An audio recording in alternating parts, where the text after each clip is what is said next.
Hey, traveler, Paimon. Oh, Paimon knows that voice! Over here.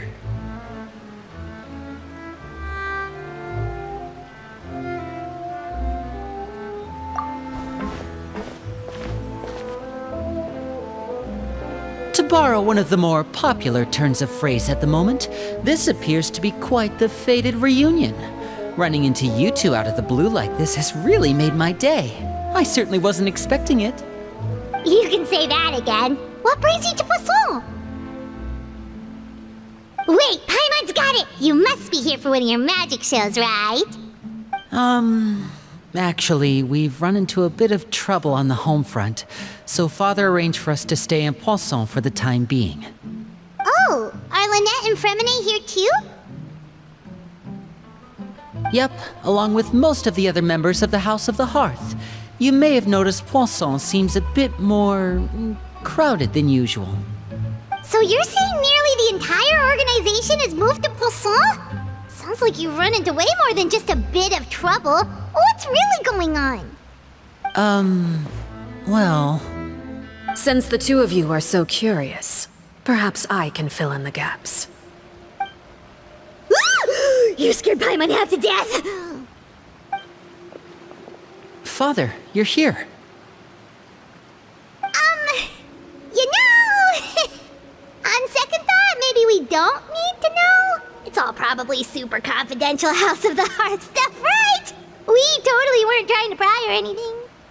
No need to be nervous. I could sense your genuine concern from your conversation just now. Of course, I can also understand your confusion. Sending so many Fatui here to Poisson, it's only natural that some might suspect an ulterior motive to be involved. I understand. I'm well aware you've had your fair share of confrontations with the Fatui in the past, and I can't exactly guarantee that we'll remain on good terms in the future. As for right now, however, I would say we have little reason to be at odds, wouldn't you agree? The House of the Hearth could stand to be more open with those who have worked so closely with us in the past. As for the issue at hand, well, it hardly relates to any ulterior motive. To be frank, it all stems from a certain rumor circulating around the House of the Hearth. It's an internal matter. What sort of rumor? A rumor that a certain phantom child is hiding away in the House of the Hearth. A phantom child? Ooh, just hearing the name is giving Paimon the creeps. A spirit that should have long ceased to exist is lurking in the shadows of the House of the Hearth. So I decided to bring the children to Poisson before continuing to investigate the situation. I expect I should be able to track down the spirit fairly quickly. After that, it's just a matter of resolving the situation, if you will. It shouldn't be much trouble at all. If you're curious, or if you still have some concerns, it might be advisable to stick around for a few days. I'm sure the children would be exceedingly pleased to welcome some visitors. Lenny, I'll leave you to entertain our guests. I have some matters to attend to. Of course, Father.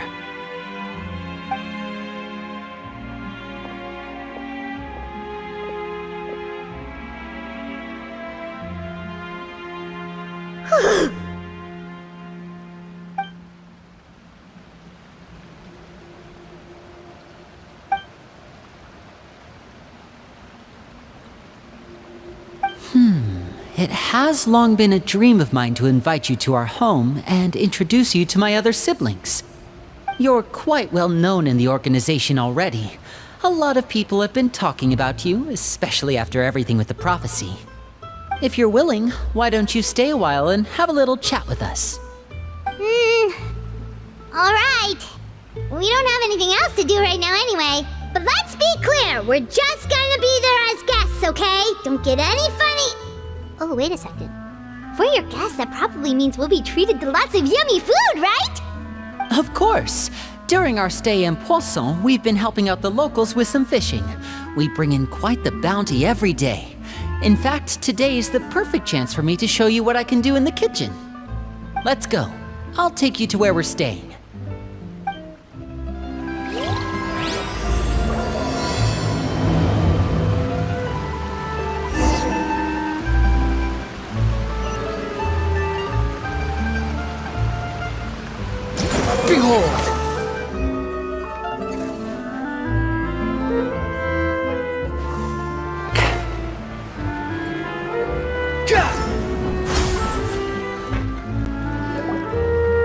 rented this house from one of the locals to use as a temporary base.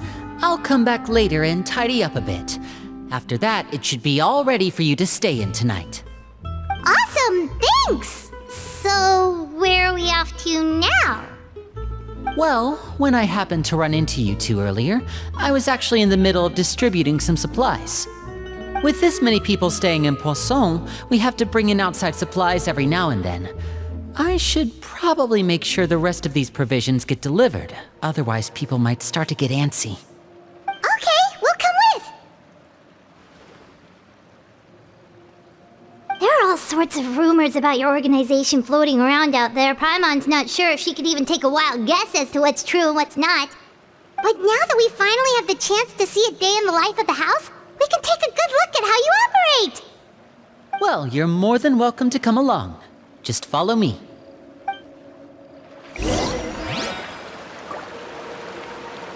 The wind rises.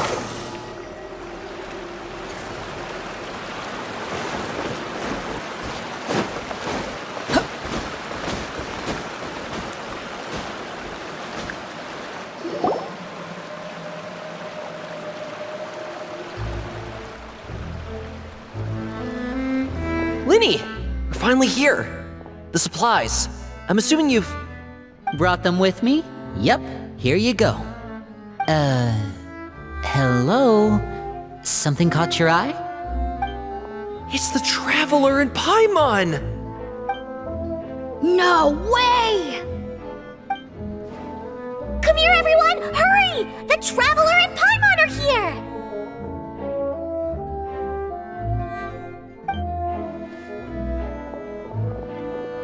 One at a time, please. Don't crowd around them all at once.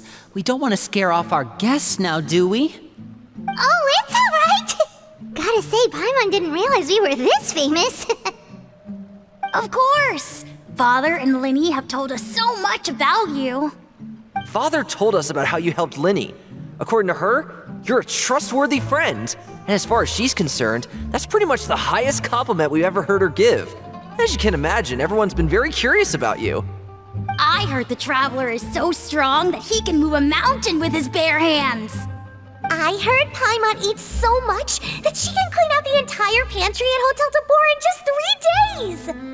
Wait a second! That's the rumor you heard about Paimon? Oh, not cool at all!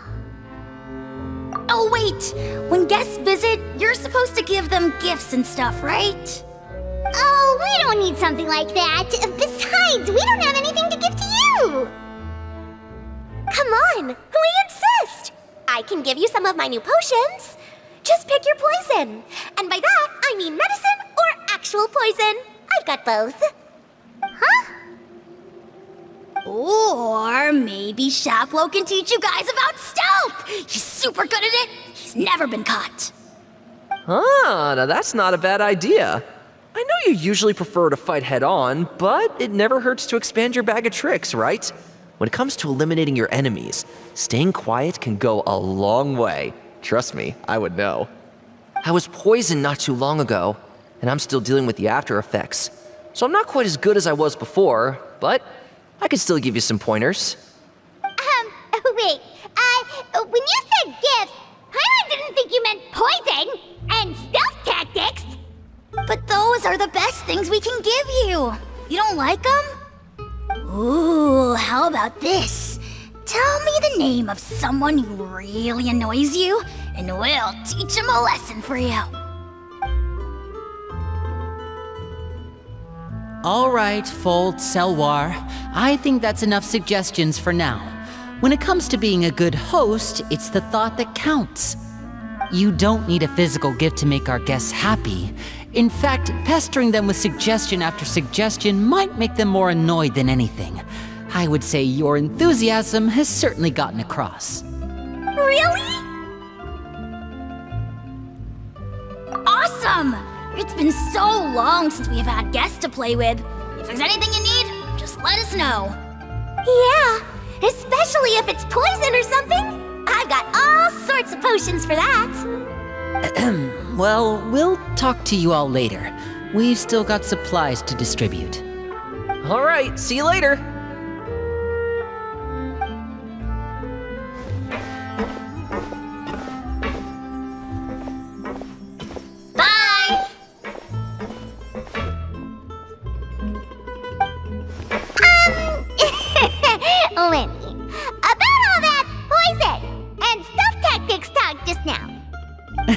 Scared you, did it? That kind of talk comes with being part of the House of the Hearth. When Foltz was really young, he strangled all of his family pets, just out of curiosity. He was labeled a dangerous problem child and was abandoned by his family. Elwar has an unnatural obsession with potions. Father has forbidden her from trying all the different concoctions she comes up with, but she still tries to test them in secret. You really have to keep an eye on that one. Chaplot is around my age. While I'm mainly responsible for collecting intelligence, he handles surveillance. He's very passionate about his work and has no reservations about taking on some very difficult missions. I know you two probably aren't used to that kind of talk, but I can promise you they only had the best of intentions. Things like stealth tactics and developing different poisons, they really mean a lot to them. They were just trying to share the best of what they could offer, that's all.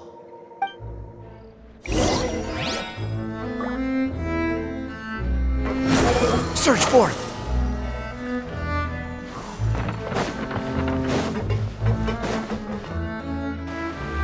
Filial, supplies are here. Thanks. And who are these two? Outsiders? Allow me to introduce you. This is the Traveler and Paimon. Oh, you're the famous duo I've been hearing so much about. It's nice to meet you. I heard you've traveled to all sorts of places. Is that true? Of course! We're making our way all across to that!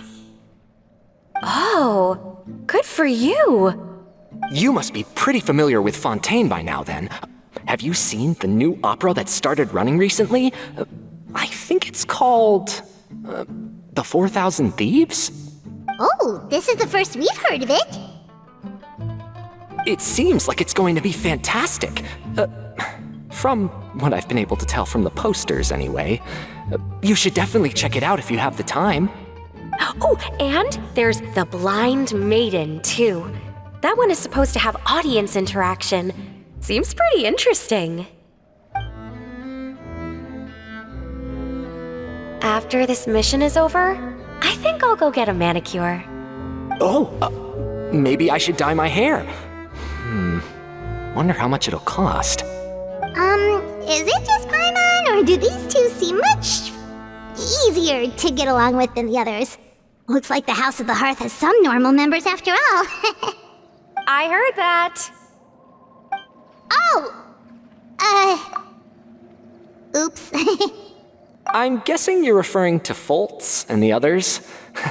Yeah, we're definitely not all like them. I bet those crazies are practically foaming at the mouth right now. I'm sure they just can't wait to get back to Snezhnaya to carry out the plan. That's enough, Filial. Don't talk about family members behind their back, right? Whatever. Let's go. Guess this is goodbye then. If you ever have some time, we should go see the opera together.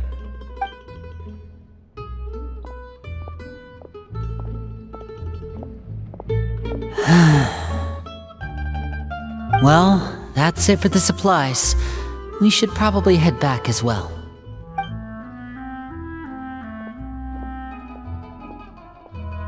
Well, they didn't seem too happy with each other. Seems like there could be something more going on here.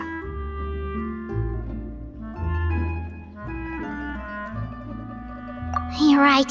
We're only here as guests after all. Oh, Winnie's getting super far ahead. Come on, let's catch up.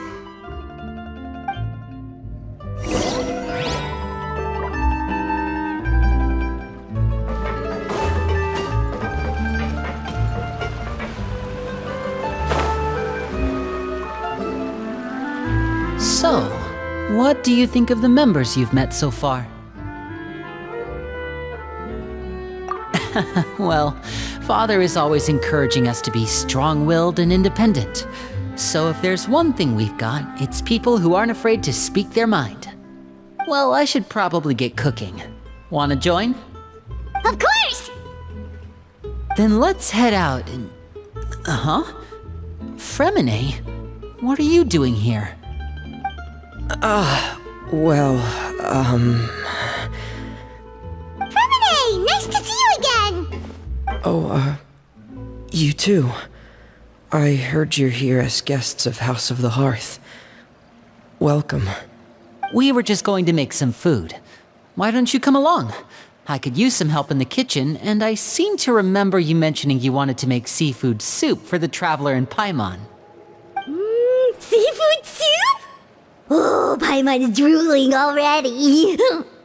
Were you looking for something just now, Fremine? Maybe I can help. It's nothing. I just wanted to see if there were any extra supplies. Yeah, we've got some left over. What do you need? Some food and water, and some clean cloth, if possible. No problem. Give me a second here. Food, water... Wait a minute. What do you need all of those for? You're not on any missions as far as I'm aware, and you were just going to come eat with us. So what's this all about? I thought I'd grab an extra portion because I get hungry at night. Could be because I'm growing, you know, and...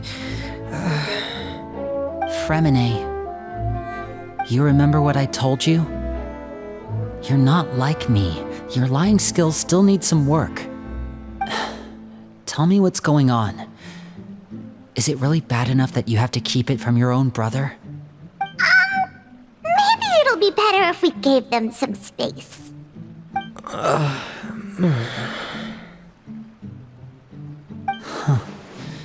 This is the first time I've seen that kind of look on your face. Whatever happened, does it have something to do with Father? Yes. Just follow me.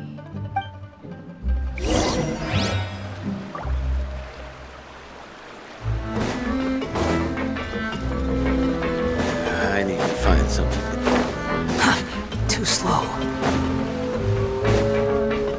Quit following me.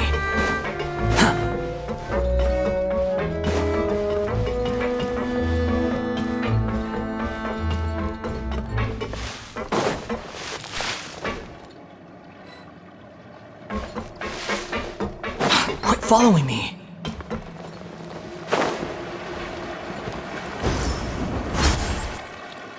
You're back! Oh, and you've brought some friends with you this time. Hello, my name's Linny. I grew up in the House of the Hearth. And you are? Hi, Linny. I'm also a child of the House of the Hearth, just like you. You can call me Clairvy. Clairvy? It's nice to meet you. Does that name ring any bells, Linny? No, not at all. That's not a name we have on our roster, I'm sure of it.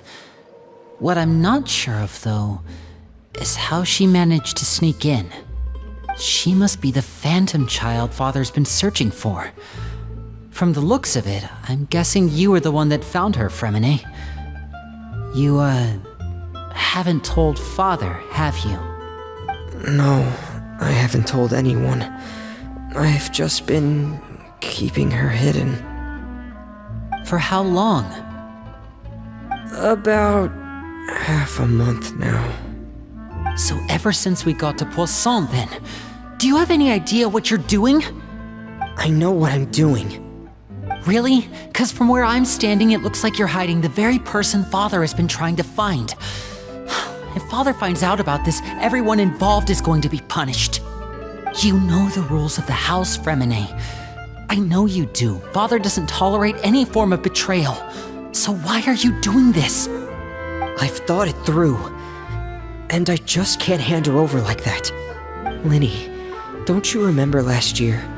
Sheplo nearly died after getting poisoned during that one mission. He wasn't able to get back before the poison started taking effect, and not a single person was there to help him. That night, while I was sleeping, I heard a voice telling me to go save him. I opened my eyes, but I couldn't find the source of the voice. I thought maybe I was just hearing things, but I went to look for him anyway. Luckily, I got there with enough time to save his life. That feeling of being haunted, of hearing voices, it's happened many times in the House of the Hearth. I'm sure you've noticed. So what you're saying is, that was her? She was the one who spoke to you that night? Unless there are other spirits roaming around the House of the Hearth, I don't think there's any other possibility. If Clairvy were our enemy, it wouldn't matter whether she was a spirit or an actual child. I would have acted without a second thought, because that's what Father ordered us to do. But she's been living with us, helping us from the shadows all this time. I think that makes her family. I couldn't just hand her over to be dealt with. Not when there's so much we still don't know. So what's your plan then? You can't keep her here forever. Someone is bound to find out eventually.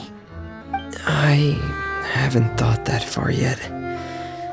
I don't want to disobey an order from Father, but I also don't want to put Clairvy in danger. Come with me. There are a couple things I'd like to say to you in private.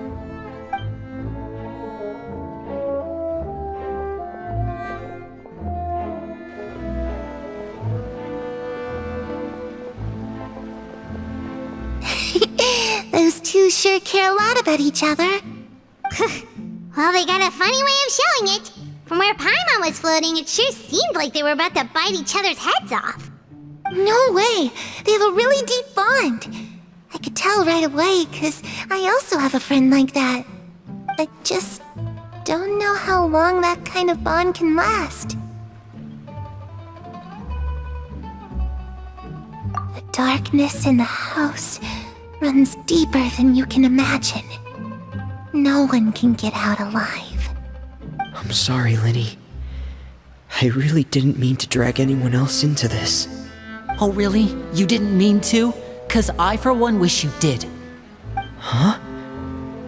What do you mean? You know, when we were younger, you didn't call me Linny.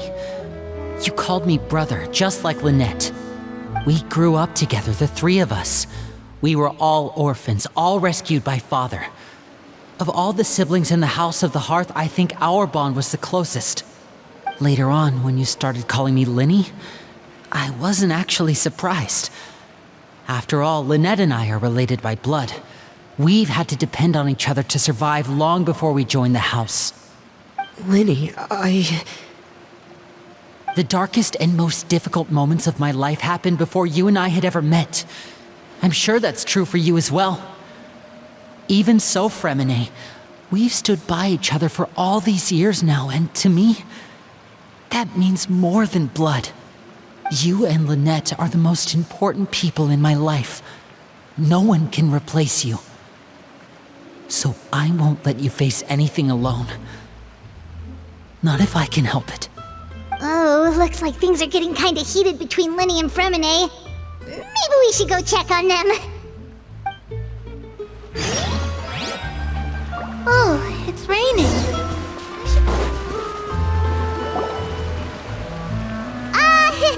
Hey, you two! Hope we aren't interrupting anything. Like a fight, or... Oh, wait a minute, Fremine. You're not crying, are you? Is everything alright? everything's fine. Thanks for asking.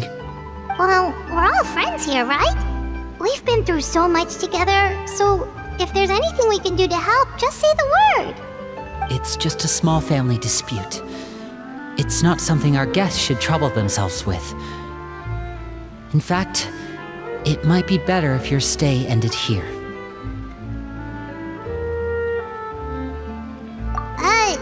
What are you getting at, Traveler? When guests are around, families are often on their best behavior. And any disputes are less likely to escalate. That's what you're trying to say, isn't it? I just... Thank you. I was really hoping to keep you out of it. But even if I could think of some other reason to turn you away, I'm not sure I could convince you. I know things could turn dangerous, so I promise you this. From now on, I'll protect you like my life depends on it. Me too. Well, back to the matter at hand then. If we don't plan on handing Clairvy over to Father, then our only other option is to solve the mystery of her identity before Father is able to track her down. That means finding out where she came from and what she's doing here. Then we can send her on her merry way and pretend like none of this ever happened. I've tried that already. And? And... nothing. I tried taking her somewhere really far away, but... after some time, she just reappeared. She even came with us all the way to Poisson. It seems like wherever the house is, she follows. I don't know much about spirits. Do you two have any ideas? Let's see here. Paimon remembers hearing something like, if you fulfill a spirit's last wish before they die, they'll let go of whatever's keeping them here and return to the ley lines. Oh, it's just that Paimon doesn't really remember where she heard that, so it's not guaranteed to work or anything. Well, sounds like it's worth a shot. Guess that means we should go ask her about her wish. But first, Fremine, I need you to promise me something. What is it? I need you to promise me that this will stay between the two of us. We're the masterminds behind this whole thing. No one else gets involved. Can you do that for me? Of course. I promise. All right. Then let's seal the promise just like when we were kids. Fist bump on 3. Ready? 1, 2, 3. I swear.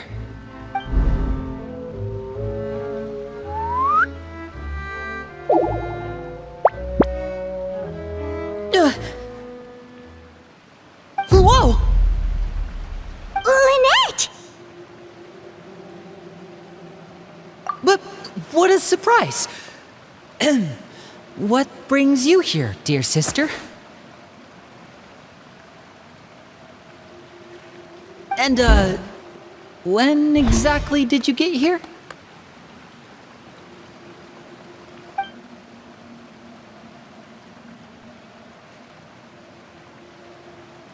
You're an idiot, brother. And you too, Fremine.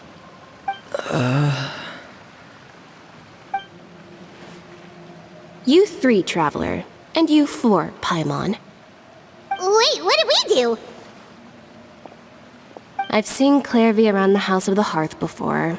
I hadn't seen her in Poisson, so I figured she must not have come with us. But it turns out, you were just hiding her. I heard you talking about your plan. Rather than steering clear of the situation, I'd rather fully join in.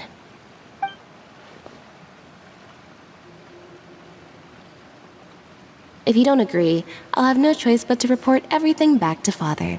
Simple as that.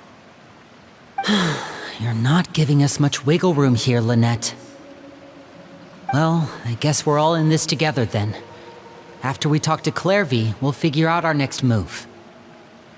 There's no time to lose. Let's go.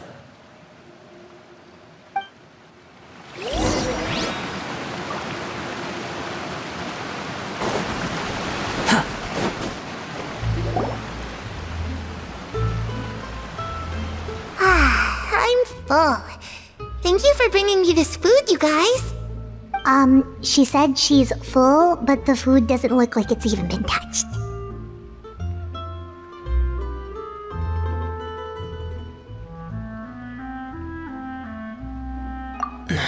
That's right.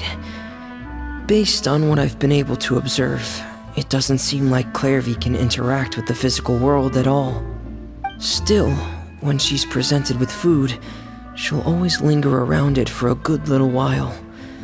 Maybe, in her mind, she really is eating those things. Does she know that she has already passed away? I've tried to ask her, but she didn't answer. My guess is that she's just as confused as we are. Or Maybe she couldn't understand the question at all. Clairvy, if you've got some time, I'd like to ask you a few questions. Sure. Oh, another new friend. Hi, I'm Clairvy. Hello. Clairvy, how did you join the House of the Hearth? Huh? Isn't it the same for everybody? The knave brings you here and then you can't leave. It's just that your name, it's not on the roster. And I've never seen you before. The roster? Oh, I get it now. I think there might be some things you don't know about this place. The people in charge, they're not as nice as they look. They say they keep a roster, but it's not complete. There are a lot of people who aren't on it, and never will be. In this house, some people are family, and other people are just test subjects. Those kinds of people aren't ever going to get a place on the roster, unless it's the roster of people who've been executed. Wait, does that mean the knave... She... Is there anyone that can vouch for you? Perry, she's my best friend. She's the only one I trust in this place. Have either of you heard of that name before? No. Me neither. Clairvy, Perry. Neither of those names are on the roster. But it seems like she's telling the truth. Either that, or this kid's already got a bag of tricks bigger than mine. Maybe we should try a different approach. Clairvy, do you have a wish? A wish? It can be anything you want. Just imagine. It's your birthday, you're blowing out the candles, and your wish is...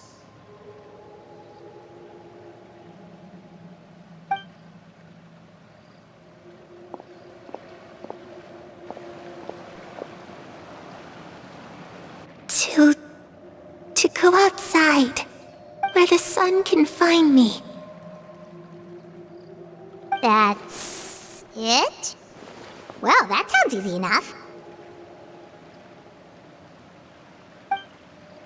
The darkness in the house runs deeper than you can imagine.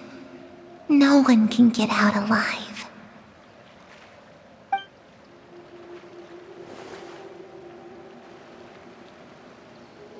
Okay, time to divide and conquer. Listen up, I've got a plan. I'll try and find a way to use basic illusory magic to take Clairvy outside and bring her somewhere with sunlight. Lynette, try and find the list of executions that Clairvy was talking about, and see if her name is on it. Fremine, you stay in Poisson. We can't be the only ones who've had run-ins with Clairvy. I need you to collect intel on everything she's said and done. Understood. I'll try my best. What about us? What should we do? I really appreciate your willingness to help, but this is a family matter. I don't want to drag you in too deep. It's too risky. Let me think. Since Father considers you to be guests, maybe you could stick by her side for a little while. You don't need to do anything except keep up some nice, casual conversation.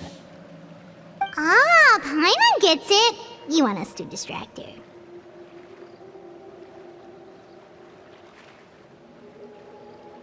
I'll give you a magic bird. If Father suspects something, all you need to do is release it when she's not looking, and it'll alert me that something's wrong. Of course, that's only as a last resort. If Father doesn't seem to notice us, there's no need to make contact. We'll reconvene here tonight after all's said and done. If the worst-case scenario happens and we're discovered, just tell Father everything. We're not going to let our guests get punished for our own actions. That's where we draw the line. You too. Okay, this is where we part. Father should be at the beach nearby.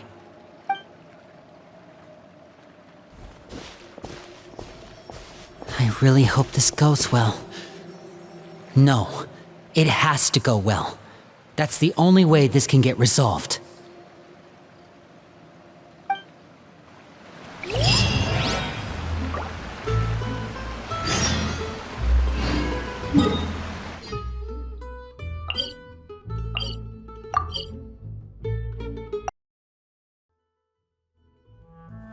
Behold!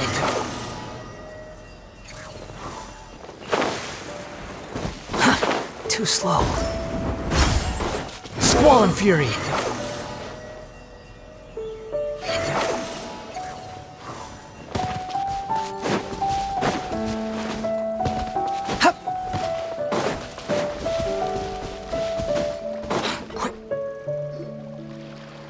It's the knave!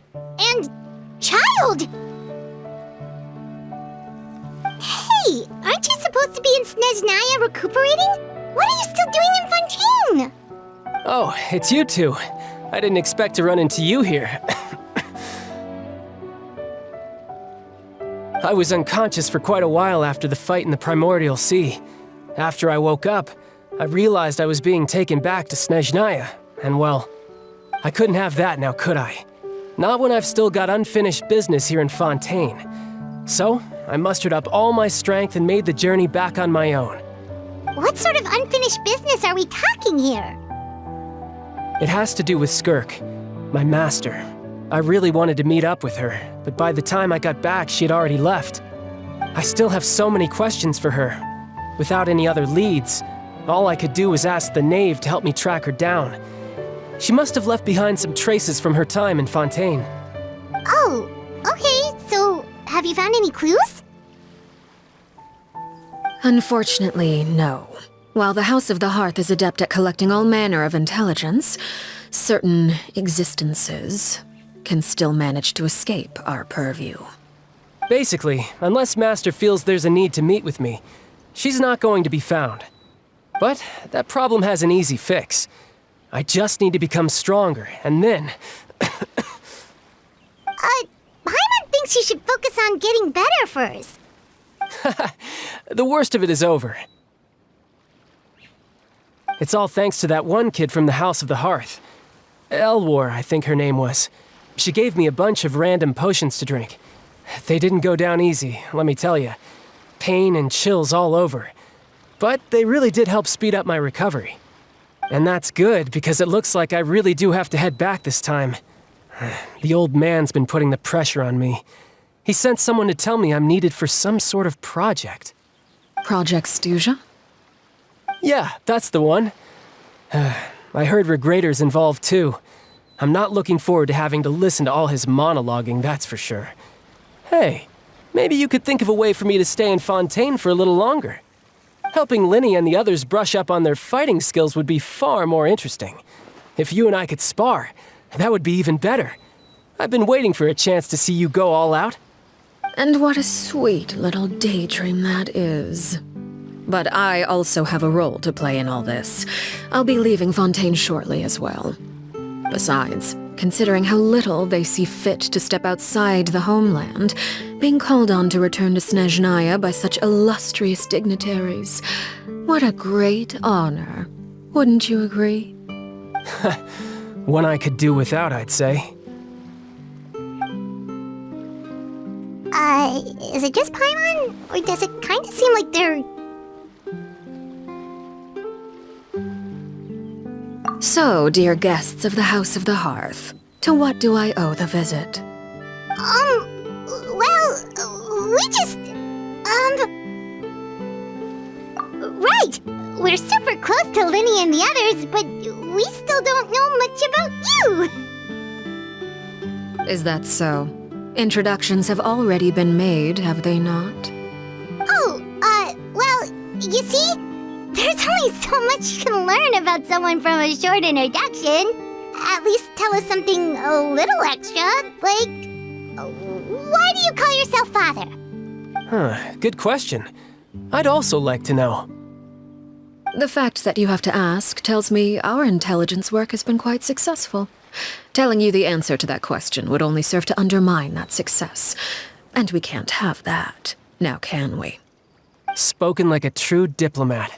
That was some expert sidestepping right there. Well, if there's nothing else, I think I'll take my leave. I still have a small matter to resolve at home. Wait, don't go!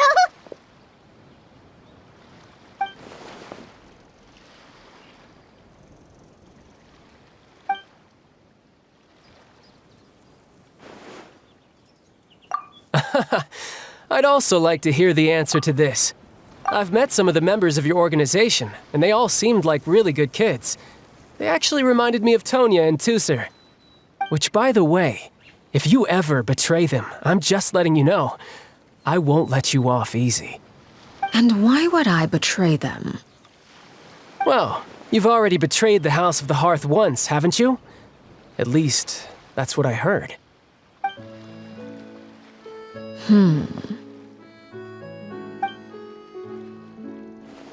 Okay, I admit. That's just what the old man told me. The rooster, I mean.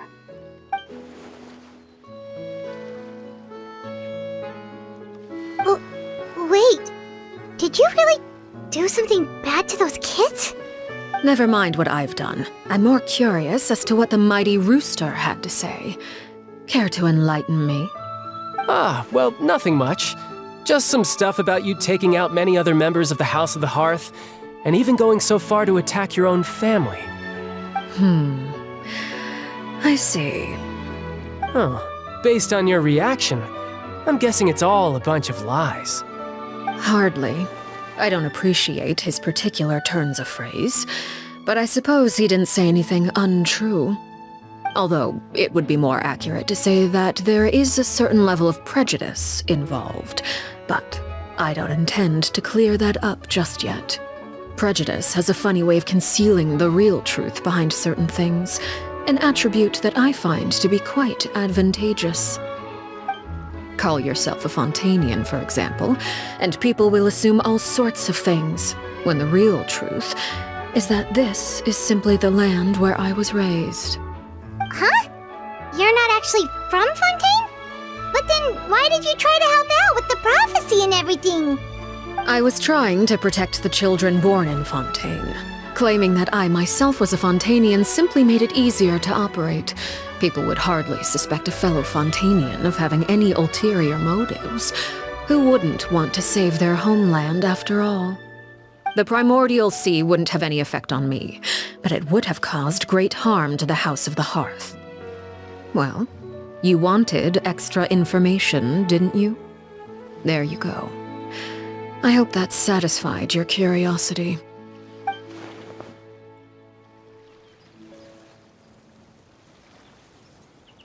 So, you stayed in Fontaine for the kids. I guess I was wrong to believe you'd betray them. Apologies. Looks like I was holding on to some prejudices myself. Good. Like I said, I like it when others have misconceptions of me. Actually, while I was recuperating at the House of the Hearth, there was something else that really caught my attention. I heard that members always resolve disputes and arguments with a friendly spar, and the loser has to back down. Seems pretty cool if you ask me. Would also give them plenty of opportunities to hone their skills. Well, that's only a recent development. In the past, such spars weren't nearly so friendly. The losing party would lose everything, including their life.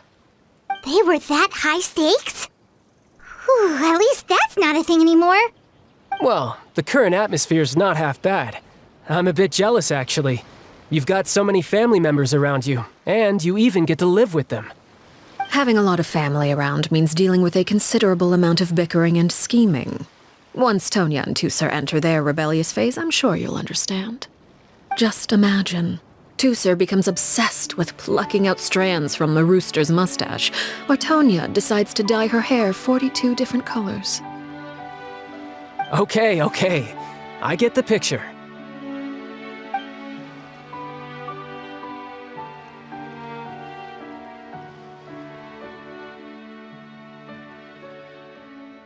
Well, would you look at the time? I should probably get going.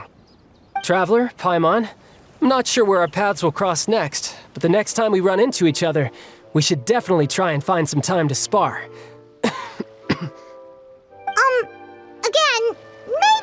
conversation we can have when you look less like you're gonna keel over.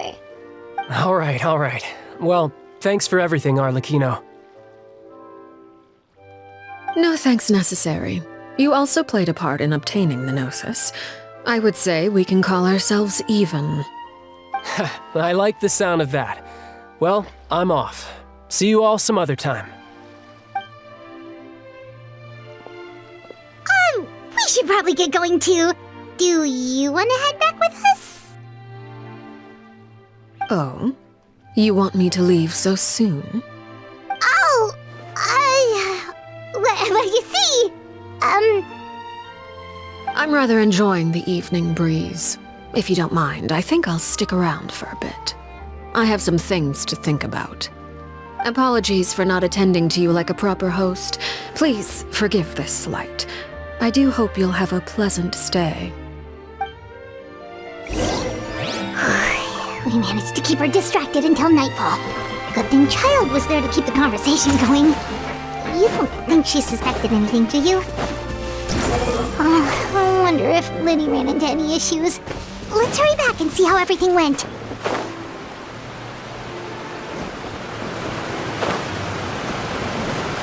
Squall and Fury!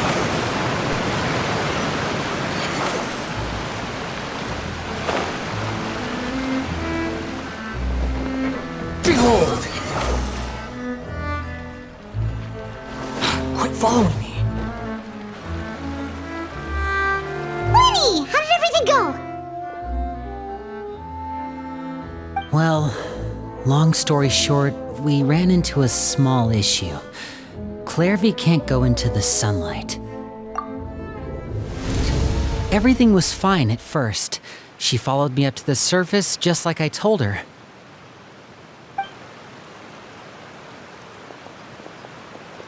But as I led her out of the shadows and into the sunlight, she vanished. I turned around and there she was, standing at the edge of the shadows, silently watching me. Huh. Maybe she's afraid of sunlight, or... No, it wouldn't be her wish if that were the case. Well, we could always try pushing her into it.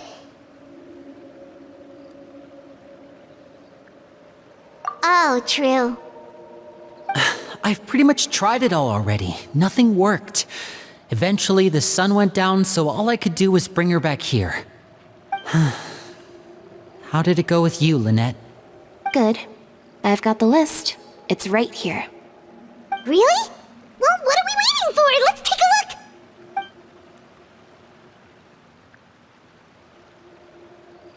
Oh, that's a lot of pages. Oh, it's gonna take forever to get through it all. We can each take a section. Here.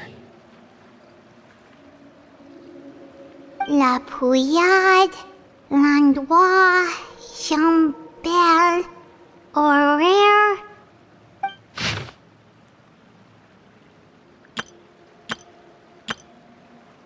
Oh, yikes. That Horaire guy has a huge scar on his face. He's kinda giving Paimon the creeps. I've met him before. The scar is from an injury he received during a mission. I still remember him joking with me about it. He said any future lover would take one look at him and then lose all interest. Did he say anything else? Well, I asked if there was someone he was interested in. He said no, and that's where our conversation ended. It was only later that I learned he really did have someone he liked. He risked everything to escape so he could be with her, but it didn't work. One day, Father asked to see him, and, well, I never saw him again after that. Wait, so that means the knave, she... It may seem cruel, but it's just one of the rules of the house. Betrayal is not to be taken lightly. We know too many secrets to come and go as we please. So, if you do try to leave, you pay with your life.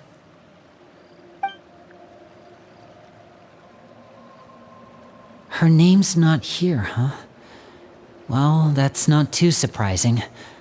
It doesn't seem like this list is complete. It only contains records dating back around 5 years. Let's shift our attention then. Fremine, were you able to find anything out? Fremine. Sorry. I was thinking about something. I managed to talk to quite a few people, but I couldn't help but notice that the atmosphere in the house was a little... strange. Strange. Yeah, I mean, I know there have been arguments in the past, times when people haven't gotten along. Chaplot and Filial are a good example of that. Oh, those are two of the people that we met while delivering supplies. Paimon can see how they might not get along. They had very different vibes, and their, interests seem to be pretty different as well. That's to be expected, actually. Father brought us all here, shared her knowledge with us, taught us how to fight. That's one thing we all share. But that's also where the similarities end. Not all of us feel the same desire to stay here. As members of the House of the Hearth, we're also considered part of the Fatui. And to a lot of people, that's an identity they never asked for. Certain members get older and realize they want something else for themselves. But considering the rules of the house, most people would never say that out loud. People like Chaplot and Foltz are loyal to Father and her vision. They're proud to be part of the Fatui. Filial and Nantoy, on the other hand, well, they aren't quite as enthusiastic. These kinds of conflicts have always been there. It's not like Father is in the dark about any of this. Well, that's true. But it just feels like things have gotten worse lately. Filial and the others, it seemed like they were meeting in secret to talk about something. I can't say for sure, but I think they've met Clairvy. You think she's been inciting them to act out? No, not exactly. But I wouldn't be surprised if she said something to them about the darkness in the house and how deep it runs. She's told me about it before. Experiments being run on children. People being used as pawns on the battlefield without so much as the strength to survive. And they just believed all that? Without any evidence? Clairvy's words probably gave them the excuse they were looking for. Whether they actually believe them to be true is secondary. This is all because of Project Stuja, isn't it? Whoa, hold on a second. What's this Project Stuja all about, huh? This is the second time it's come up now. Sorry, but I'm not sure of the details either. I only know what Father has told us, which is that it's something the Rooster and Regrator have been working on together. Apparently, it has to do with the Fatui's strategic plan for the future. Because the House of the Hearth was so successful in obtaining the Gnosis, we now have the honor of playing a key role in Project Stuja. Wait, but isn't that a good thing? Key role is just another way of saying dangerous role. To us, the whole thing is an inconvenience. Father thinks so too, but she's in no position to refuse. Their plan isn't exactly unreasonable, and they've been funneling the house a lot of funding. It's just that we'll lose a lot of members in the process. Participating in the plan, it's an honor in name only. What they're really trying to do is subdue us. The existence of an intelligence organization outside their control makes them feel uneasy.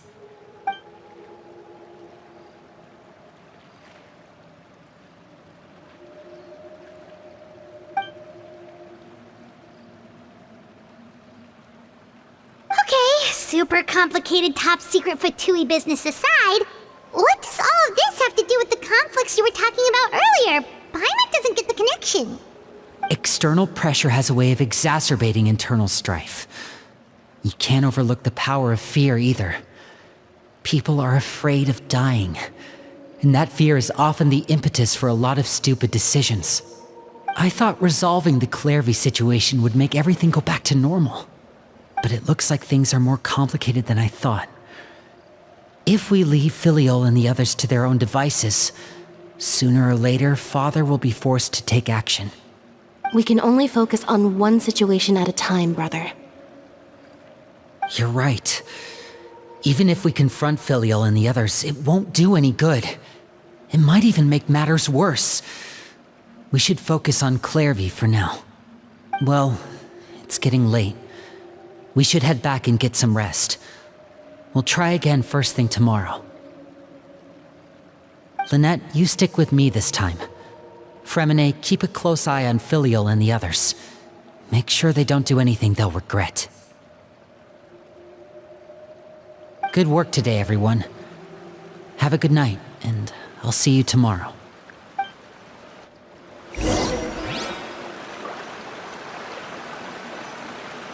Squall and Fury!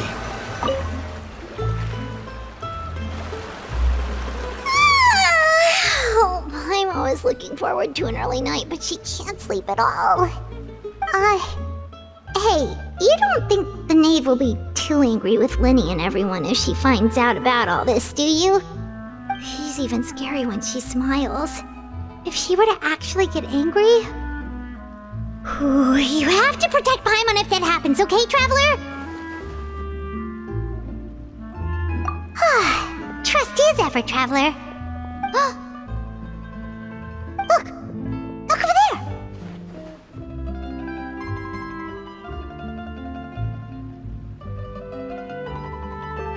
Quick! Let's catch up with her before anyone sees!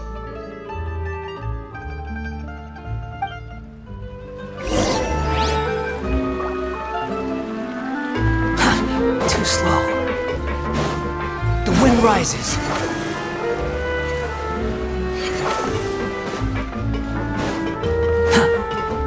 Over there!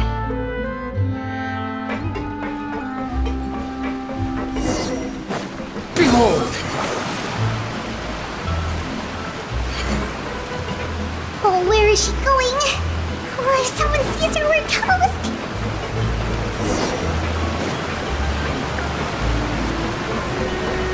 Squall and Fury!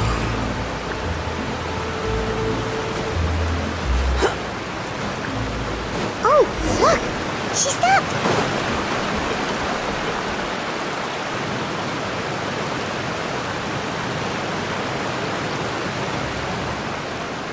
Clairvy! Shh. I opened the window while no one was looking. Look how pretty the outside is. If only I could have more than this. You probably think I'm being silly, huh? All this hopeless resisting? It's better to dream of what I could have than try to make it a reality, right? Please, help us get on the same page here, Clary. We need you to tell us what you know. Can you do that? Sure. Although, after you hear all this, I think you might regret that decision.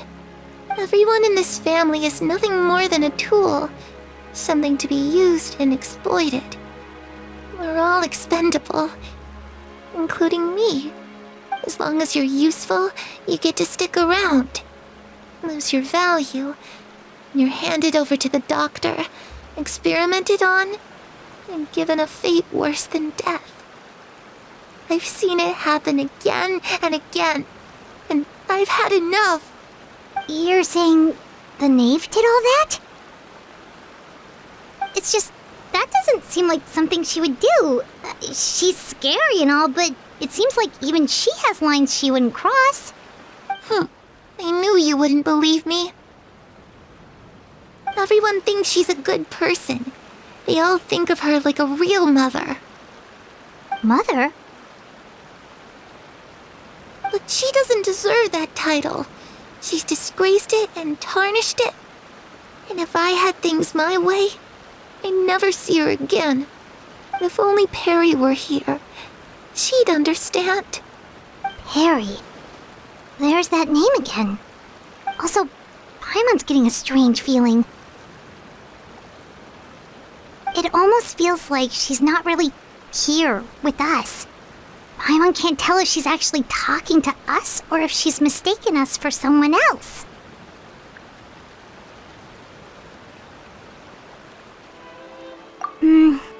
Well, in any case, it seems like she really needs someone to talk to. We should keep her company for a little longer. She looks so young, but it seems like she's been through a lot. It's getting windy. I should close the window. Ooh, look at the moon. Isn't it pretty? Hey, wanna hear a secret? I heard that if you look up at the night sky in Snezhnaya, you can... Perry and I promised each other that once we're older, we're gonna go see it together. But I can't find her. I'm worried she's also been... No, that wouldn't happen to her. She's special. Mother likes her a lot. I should really go talk to Mother, but we just fought.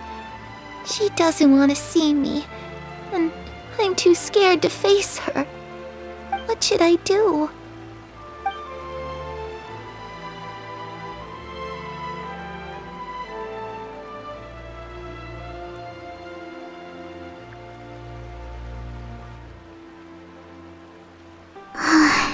Paimon really doesn't understand what's going on with her. Well, let's head back. We've got an early morning tomorrow.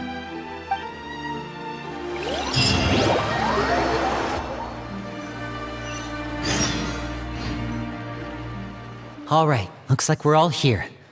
Let's go ahead with the plan. Oh? What is it? What makes you ask that? Well, we kinda ran into Clairvy last night, and that's what she told us. We met the doctor back in Sumeru. He's super dangerous, and he's done all sorts of bad things. It's possible that Father and the Doctor have had certain dealings, but I don't think Father would work with him. We're not really on the same side, so there's not a lot of trust between them.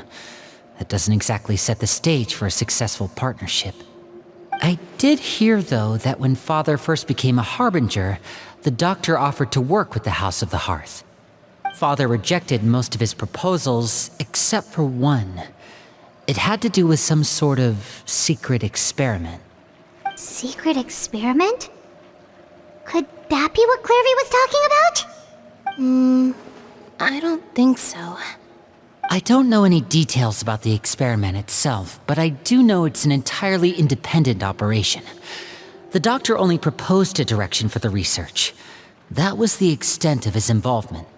I still don't think that counts as working together. The details of the experiment are confidential, but complete records are kept on all participants. That doesn't seem to be the case with the situation Clairvy referred to. I know you don't agree with some of the Fatui's methods, and I'm not asking you to. But I am asking you to trust us on this. The House of the Hearth has its own principles. There are certain lines we're not willing to cross. Alright, that's good to hear at least. Clairvy seems to think the Knave and the Doctor worked together to do something horrible. If that turned out to be true, Paimon doesn't know how he would even face you guys. It's just that it doesn't seem like Clairvy is lying either. The easiest thing to do would be just ask the Knave directly, but Paimon doesn't think she'd tell us. Father didn't come back last night. She's probably still near the shore. We'll be counting on you to distract her. Lynette, you're with me. Fremine, you know what to do. Be on your guard, everyone. All right, let's get to it.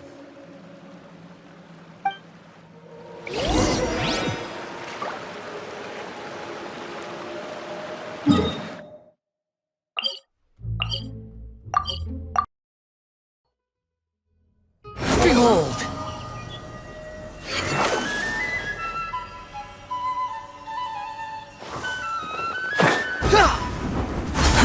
Too slow.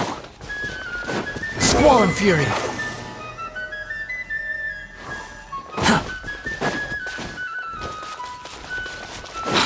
following me.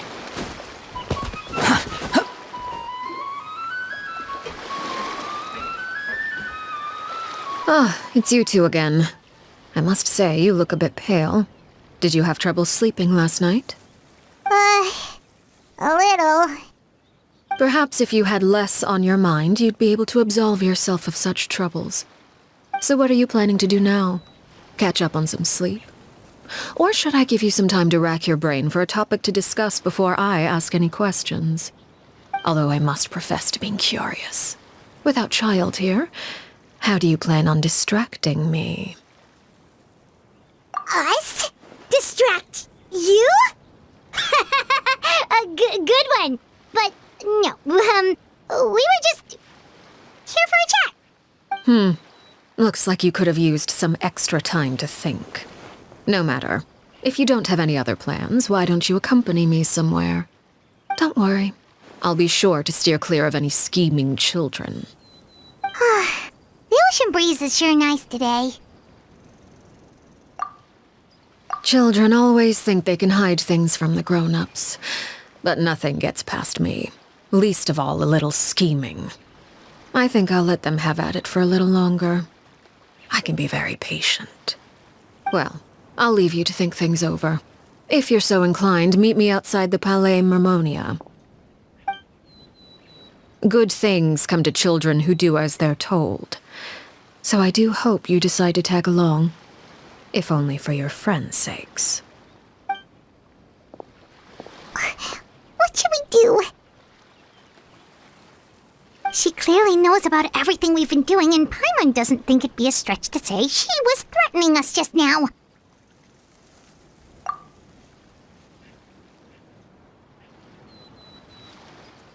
Oh, good idea. Hopefully he sees it in time. Well, we should probably head to the Palais Mermonia. Paimon doesn't want to find out what happens if we don't show up. Based on what the knave was saying just now, it sure didn't seem like it'd be anything good. Okay, then we probably shouldn't keep her waiting. It seems like Linny and the others are on thin ice, so let's do our best to not get them in any more trouble.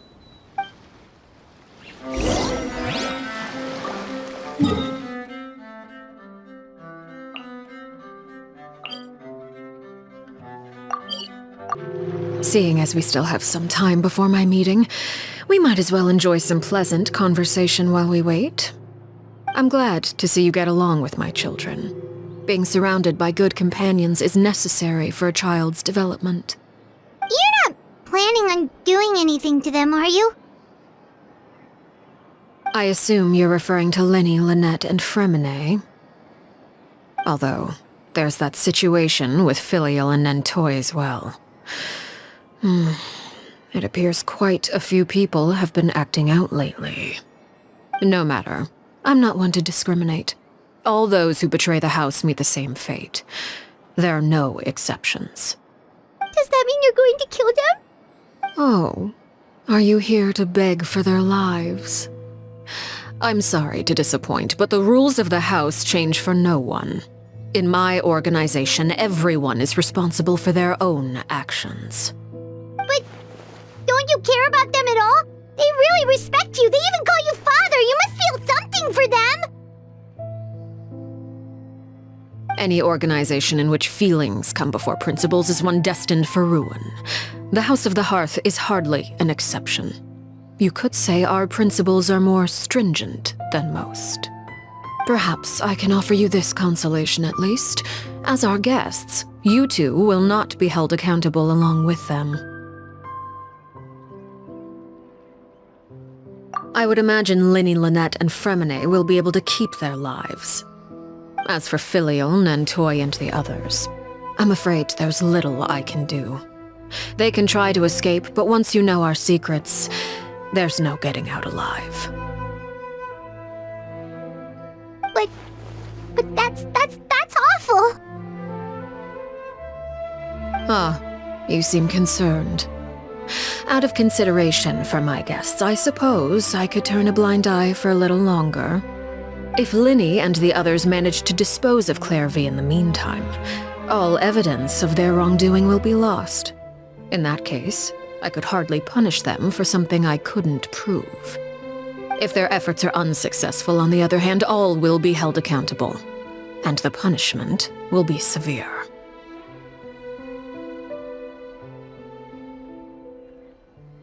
Of course. Oh, and here. I believe this belongs to you. Do try and keep better track of it next time. It takes a considerable amount of time to train a bird like this. It would be such a pity if you were to lose it. Permanently. Wait, where did you get that?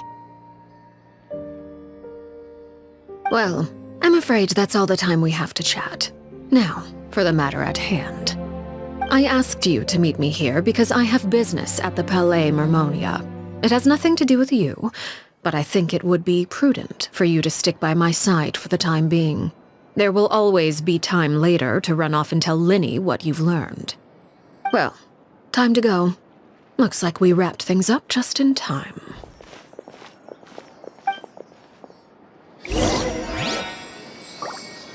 Behold!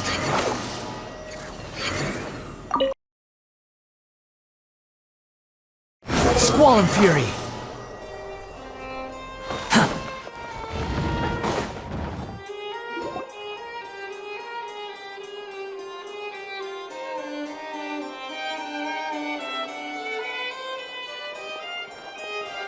It's been a while, Monsieur Neuvillette.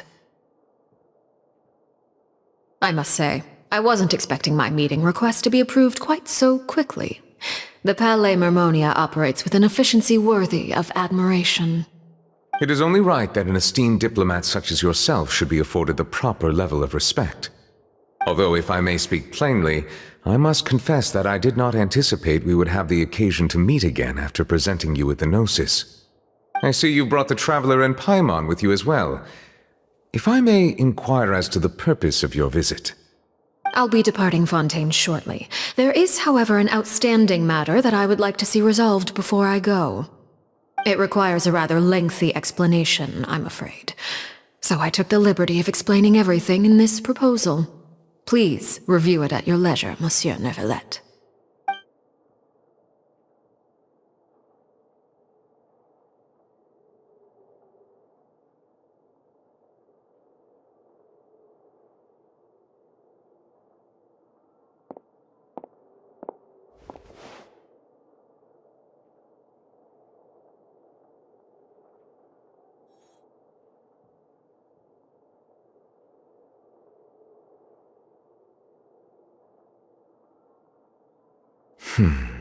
I understand your request. However, at the risk of causing offense, I must admit that I fail to see why you would wish for such a thing. I heard you have a certain fondness for water tasting, Monsieur Neuvillette, so allow me to use water as an analogy. A family is like a large body of water with countless rivers flowing in and out. As someone who watches over this system, I would hope that each river that flows from the source will eventually reach the ocean. Of course, objectively speaking, I know this is impossible. Most of the rivers will dry up along the way, disappearing into the ground and leaving nothing but a barren riverbed behind. Not all rivers are destined to reach the ocean, but I would not see their existence rendered meaningless. I believe the water that flows within them is simply meant for a different destination, like a field in need of irrigation. Or perhaps the glass of a certain water-tasting enthusiast. Did you get any of that, Traveler? Your words paint an optimistic picture indeed. Allow me to remind you, however, few among us are willing to sip from a glass filled with tainted water. It may have been tainted at one point in time, but not to worry. I'll make sure it's strained of all impurities and returned to its cleanest form.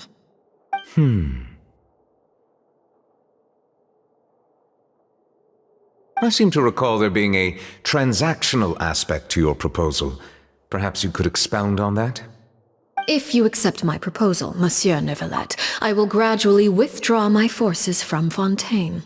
And, unless absolutely necessary, I will no longer carry out any special missions within Fontaine. I presume I can take your words to mean that, in the future, cases similar to the Tartuffe assassination will cease to cross my desk? Tartuffe. Ah, that thief who embezzled funds from all those charities, you mean? My deepest condolences to his family, but without any evidence, I cannot imagine how the House of the Hearth might have been involved in his passing. Of course, if you accept my proposal, Monsieur Neuvillette, I'm sure certain measures could be taken to reduce the frequency of such troubles. You choose your words carefully indeed. In that case, I am inclined to accept your proposal. My thanks for your generosity, Monsieur Neuvillette. Well, with that settled, we should be going now. I took the liberty of bringing along 2 bottles of spring water from Snezhnaya for you to enjoy. I do hope I get the chance to hear your impressions. Perhaps at our next meeting, yes? Indeed. I trust you would not overlook your commitment in the meantime. All right, Traveler Paimon. Time to go.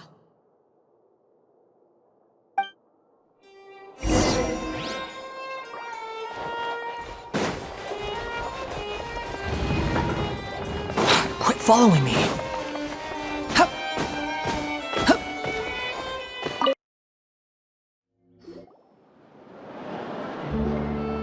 So, what exactly were you talking about back there? Paimon only heard you mention some rivers, a large body of water, and then some kind of irrigation scheme. You really want to know? I would imagine there might be more pressing concerns at the moment. Lenny, Paimon really hopes everything's going okay.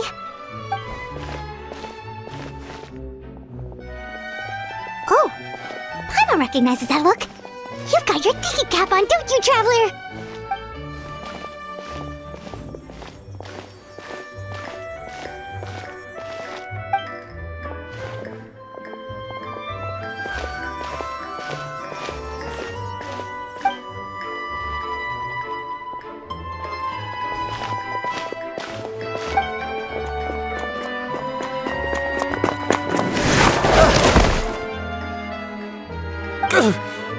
Oh, shoot. Are you alright? Oh, jeez. I'm so sorry. I was so focused on selling these papers, I wasn't looking where I was going. Well, let me make it up to you at least. Here, take this paper. On the house.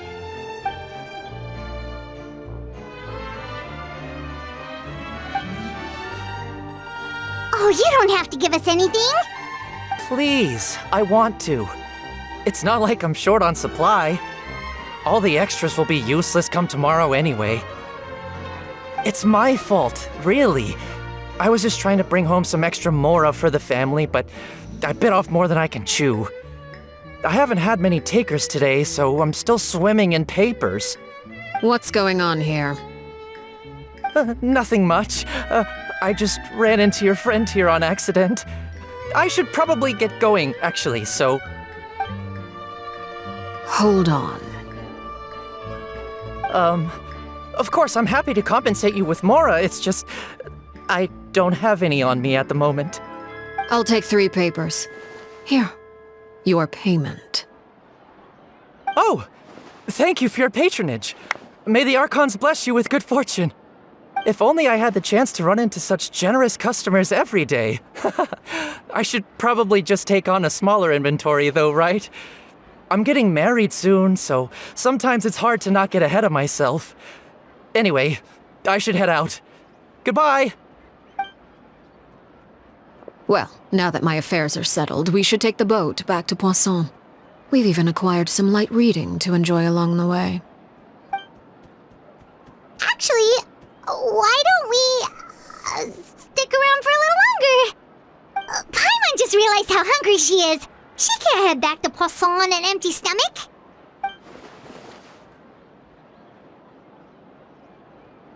It appears you two are under the impression that delaying our return will somehow alter the situation in your favor.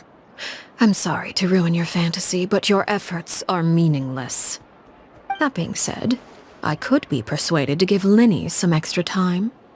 I just have one condition.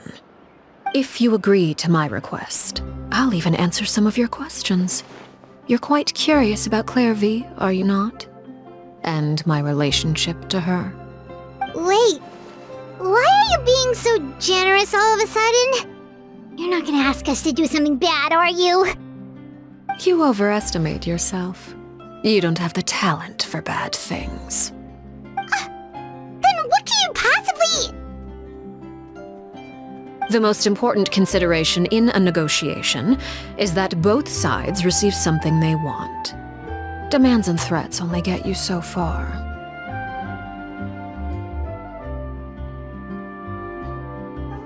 Wonderful. Here it is.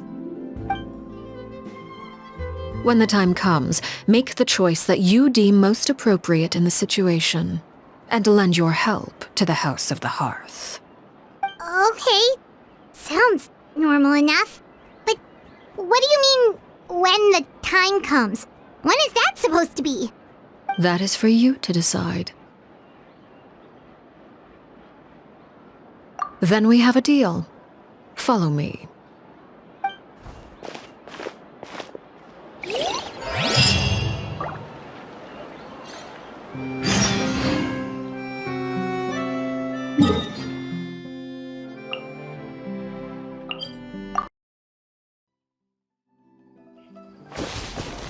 The wind rises.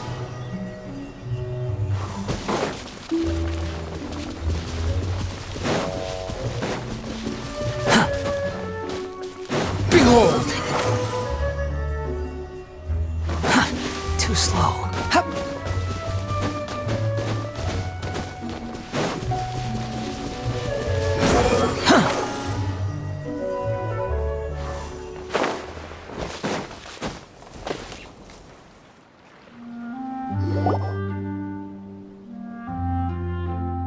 What is this place? Somewhere long forgotten by everyone. It used to be a grand building. Now it's nothing more than a pile of rubble. No one comes here anymore, nor does anyone care about what once happened here. Although, this place does have something to do with the story I'm about to tell you. It was before I became a Harbinger, and before Linny and the others joined the House of the Hearth. Due to certain events, I first killed Clairvy and then her mother. And this is where it all happened. You were the one that killed Clairvy?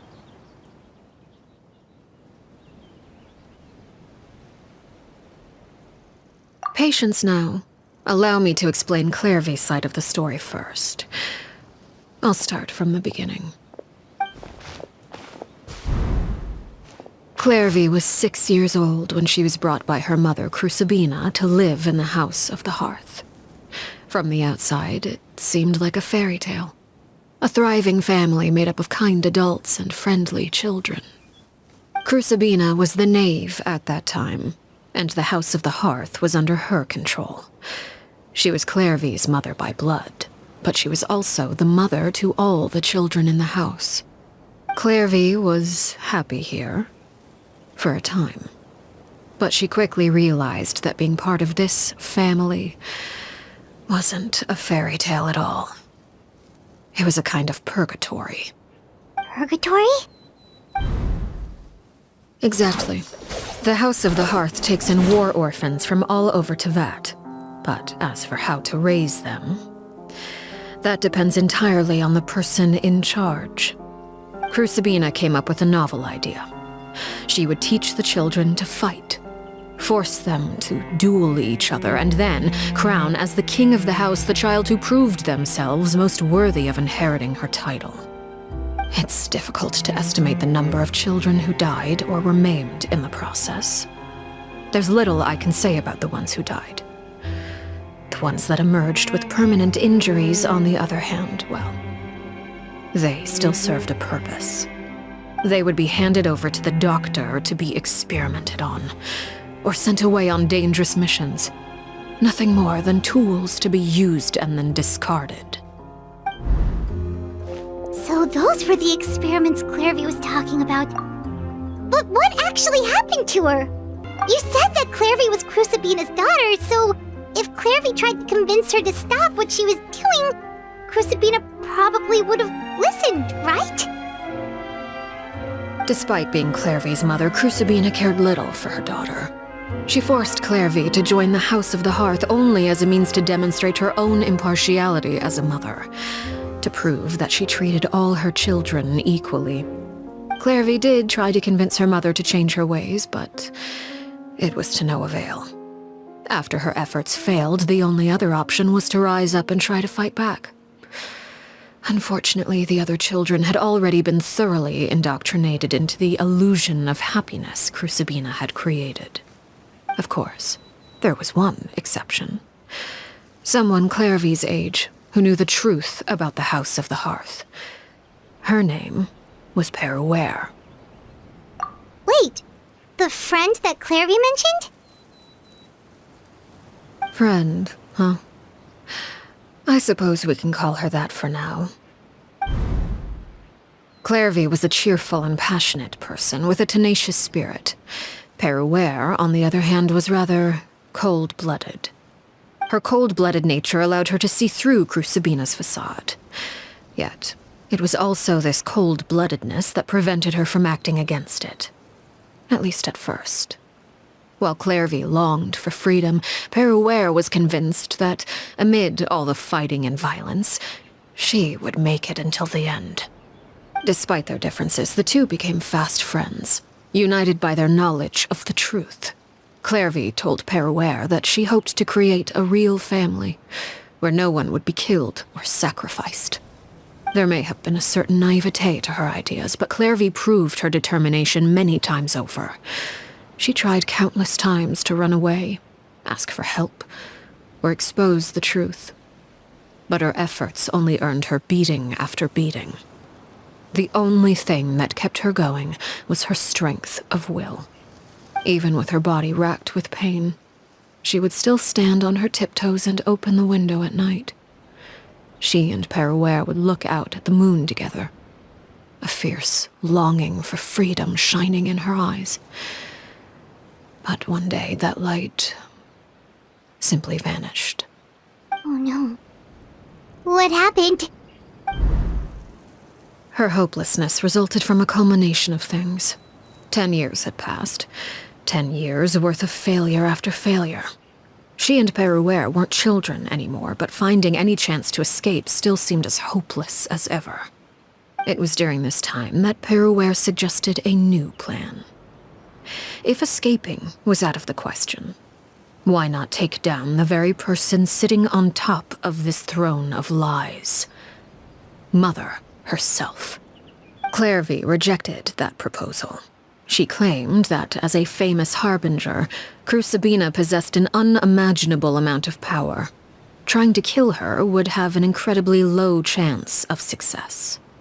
Clairvy never gave another reason, but Peruere could see it written all over her face.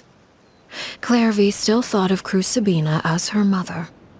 Killing her own flesh and blood was a line she couldn't bring herself to cross.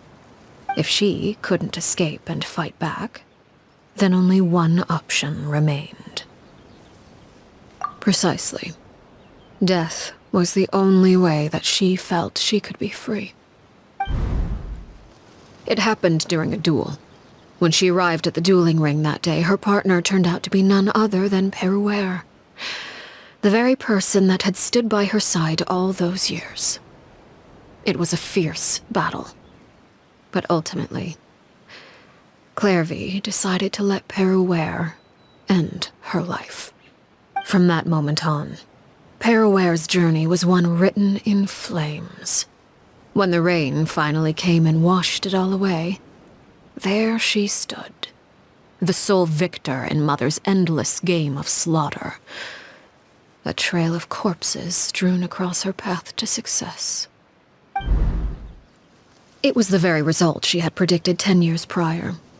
Even then, she believed she would make it until the end. She wasn't surprised by the fact that she emerged as Mother's undisputed heir. Rather, her success left her with an inexplicable sense of restlessness.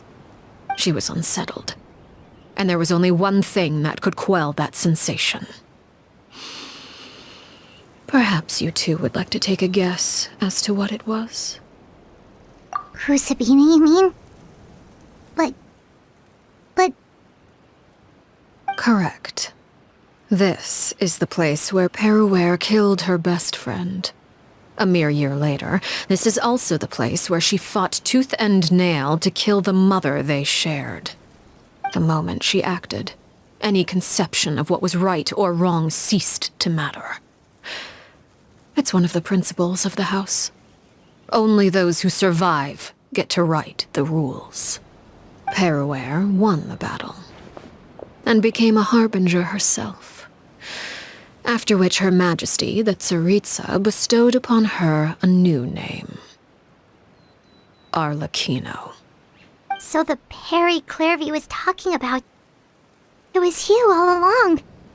You're Peruware. Arlecchino is just a name you got later. I left that name behind long ago.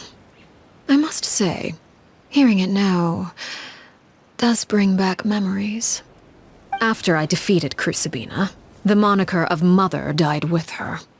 I chose to forego the title she called herself and even chose to give up my own name. I rebuilt the House of the Hearth under a new identity.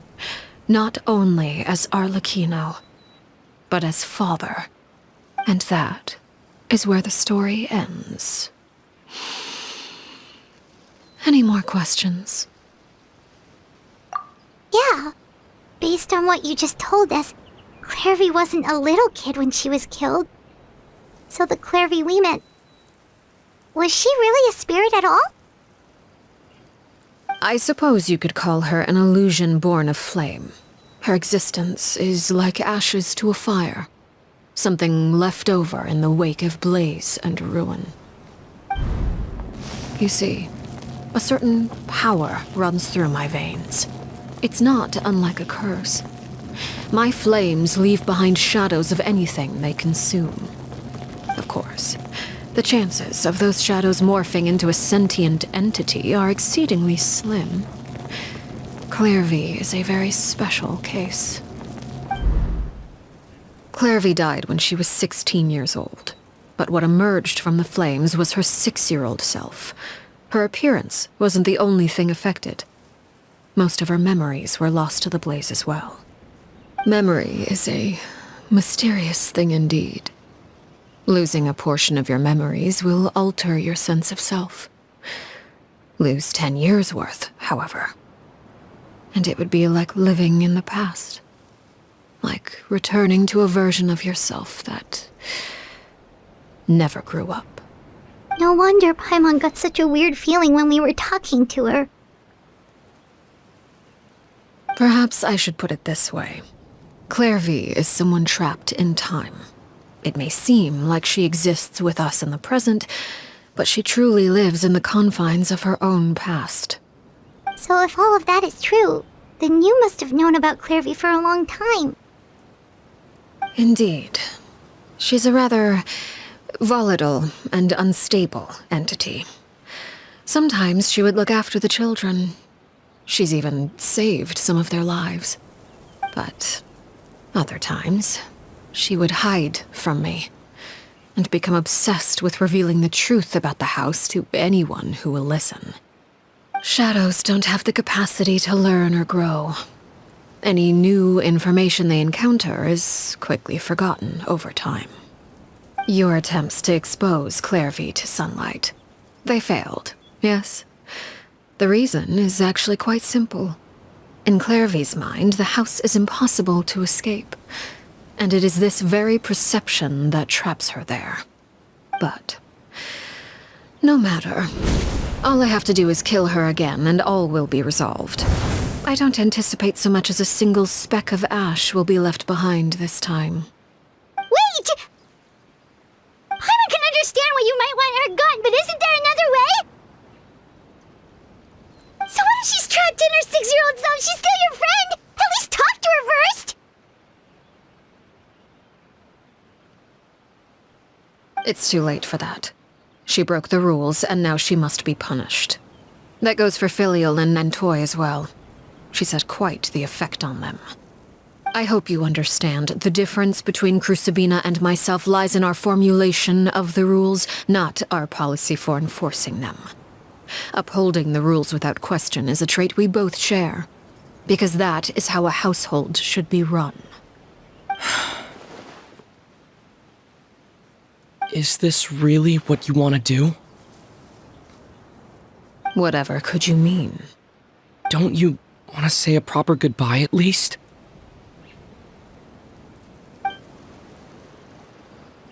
Whether as a killer or as a father, there are two things that must be avoided at all costs: anger and sorrow. Anger makes you impulsive. Sorrow causes you to waver. Well, it appears it's about time to proceed. Before we arrived, I told some of my well-behaved children to bring our troublemakers here by nightfall. I do believe I've kept my end of the deal. I gave your friends quite a bit more time. As for what happens now, we'll just have to wait and see.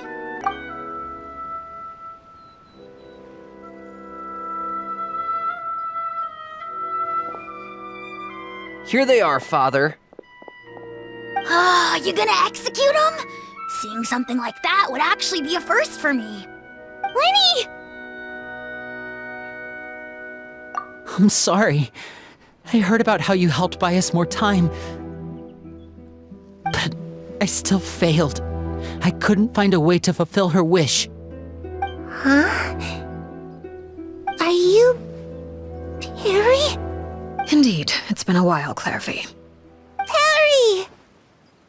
Shh, stay right there. I'm sorry to postpone our reunion, but first I believe certain scores need settling.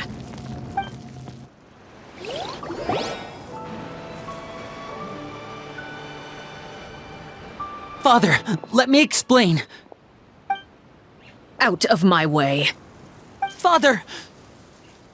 You chose to conceal a threat to the house, and for that, you must be punished.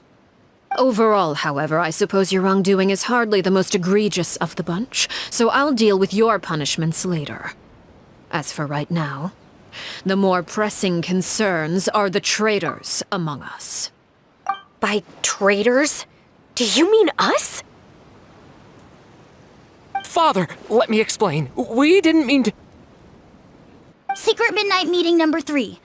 Participants: Filial, Nantoi, Sato, Toddy. Nantoi clearly said, "If only Father wasn't the one who took us in." Sato added, "I'm sick of this life. I just want to live as a normal person." Filial was the worst of them all. She called us crazies and said a bunch of mean things about Father. I did not! You're lying! Fultz is trying to frame us. It's not like I'm the only one who heard those things. After that, you and Toddy and a bunch of other people started talking about Clairvy. You were using all those things Clairvy brought up as an excuse to question Father. We're birds locked in a cage. The only way out is to destroy it. That's what you said, wasn't it? You little... You just want me gone, don't you? What did I ever do to you, huh? And you, Sheplo, have you forgotten who stood by your sickbed, watched over you, and changed your dressings? Come on, let's hear it then. What's your reason for all this?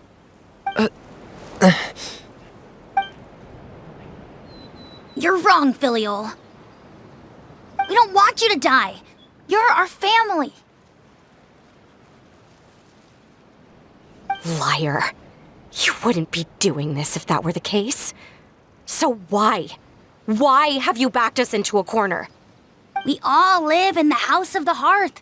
You know the type of work we do, Filial. A single betrayal can cost dozens of us our lives. It's not like it's never happened before. That kind of thing is hard to forget. That's why the House of the Hearth cannot tolerate any form of betrayal. Ever since we came to Poisson, you've had 7 secret meetings. A lot of the things you talked about really crossed the line. You've been spying on us for half a month? Wait a second.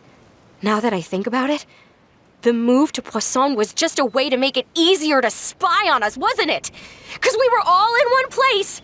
You've had this planned all along.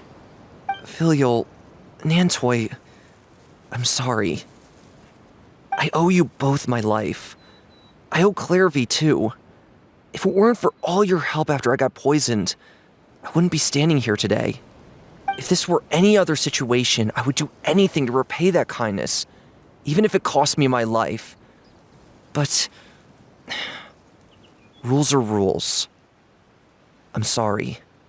My hands are tied. Why? Why? That's enough, Filial. We made a mistake, and we should own up to it. We broke the rules, plain and simple. And now we have to face the consequences. I'm sorry, Chaplot. Faults. I'm sorry, Father. We accept our punishment. Chaplot, according to the rules of the House of the Hearth, how should these traitors be punished? All those who betray the house pay with their lives. And so it shall be.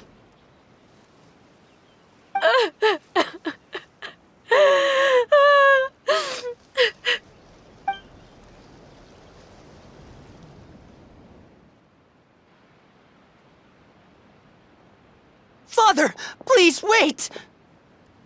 Something you want to say, Linny? Please reconsider, Father. What Filial and the others did, does it really count as betrayal? We all come from broken families. From the very first day we joined the House of the Hearth, we wanted nothing more than to make it a real home. But the truth is, none of us know what a real home should look like. I'm not saying I have all the answers. All I know is this. Killing Filial and the others may uphold the rules, but doing so will only bring us further away from being a real family than we've ever been. So please, Father, please reconsider. I agree with Linny. Father, please. Linny, you...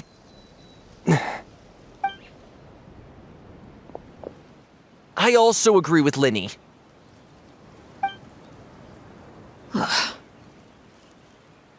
An order once given cannot be rescinded. However, given the extent of your determination, I suppose we shall have to go about this a different way. Draw your weapons and face me. Our weapons? Father, are you referring to a duel? Precisely. The rules of the house will not be altered. Traitors must be punished. However, resolving disputes with a duel is also one of our rules, one that also applies to me. Demonstrate a sufficient showing of strength, and I shall offer a concession. Wait. Beat Father in a duel? Impossible. Father is way too strong, even for Linny.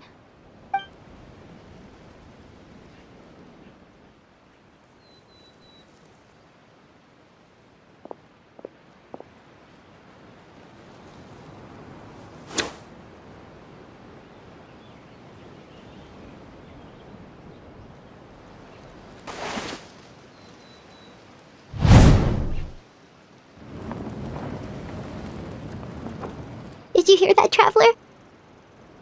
Lenny and the others have to duel the knave. What should we do? Can they really win something like that? If they lose, those people from the house are really gonna be executed. Hey, are you listening?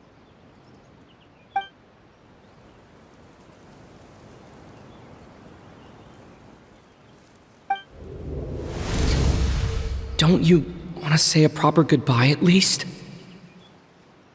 Anger makes you impulsive. Sorrow causes you to waver.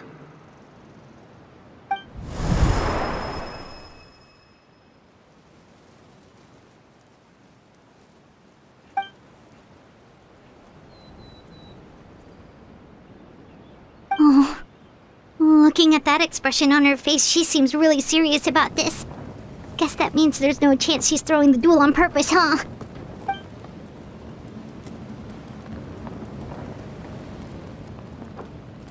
When guests are around, families are often on their best behavior. and any disputes are less likely to escalate. When the time comes, make the choice that you deem most appropriate in the situation, and lend your help to the House of the Hearth. What's wrong, Traveler? Hey, where are you going? Traveler? You're asking to join the duel against the knave? I'll allow it. We do have a ready-made dueling ring at our disposal, after all. All I would advise is this. Keep a firm grasp on your weapon, and give it your all. Any less, and you may just lose your life.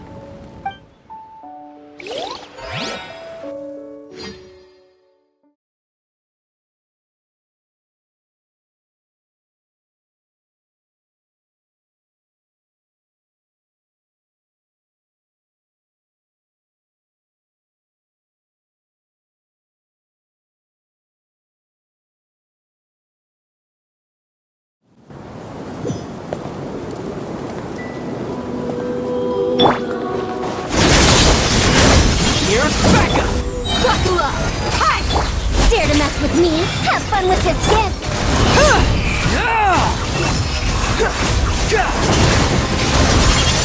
Is it my turn? Watch out for Father's movements! Now that's not I got you covered! With the fall of darkness, destruction shall rise. With the fall of darkness, destruction shall rise. Have a taste of purgatory. Search for it. Are you alright? Cry louder! With these rising flames, Here's Becca! Hi! Here's the closer sword. now. If I really control my blade, then the countdown has begun. Like a fly tangled in a web. Fire it up! Supporting fire!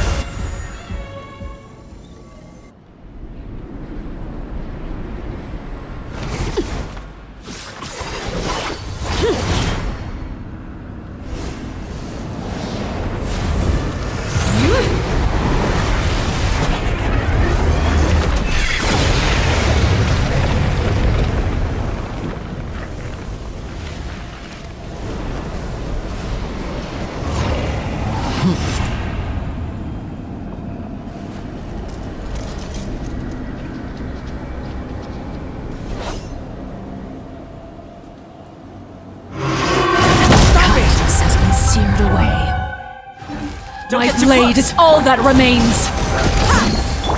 Now's our chance! Over here!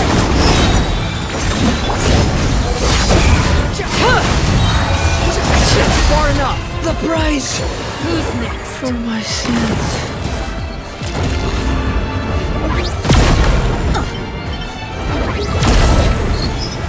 Watch out for Father's movements! Look out!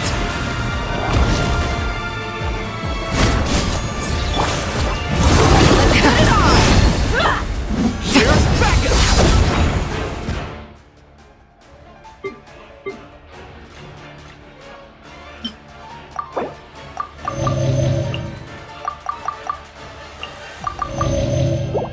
Take care.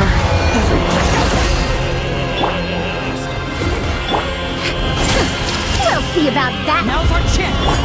Over here! The sun and moon have set. Only ruin remains. Struggle in vain. Look alive! Hi! Too late for regrets! Ears of the storm! The wind rises. Watch out for Father's movements! Look out! Your punishment made manifest.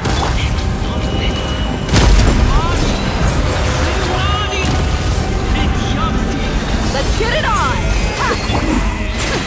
We'll see about that!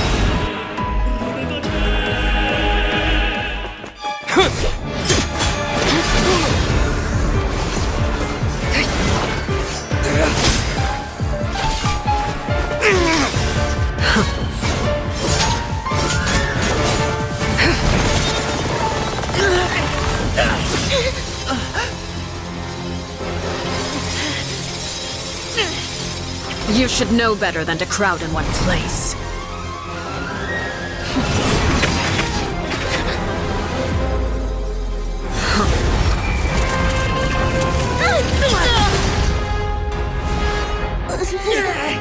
Oh, I know. No! I'm sorry, Father!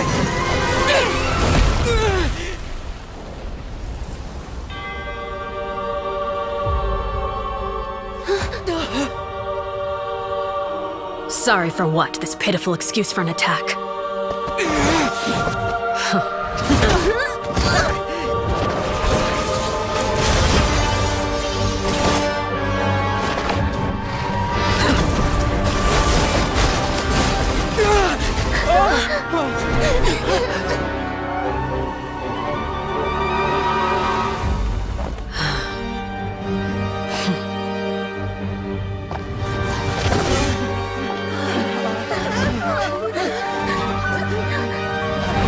Father, no!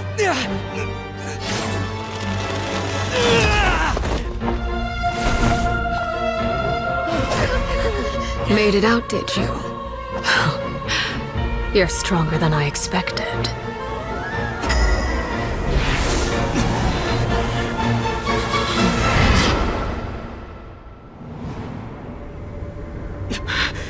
A crimson moon?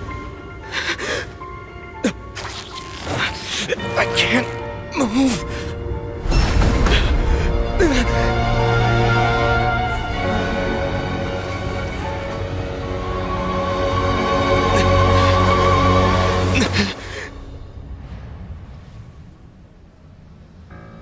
Still, not strong enough to beat me.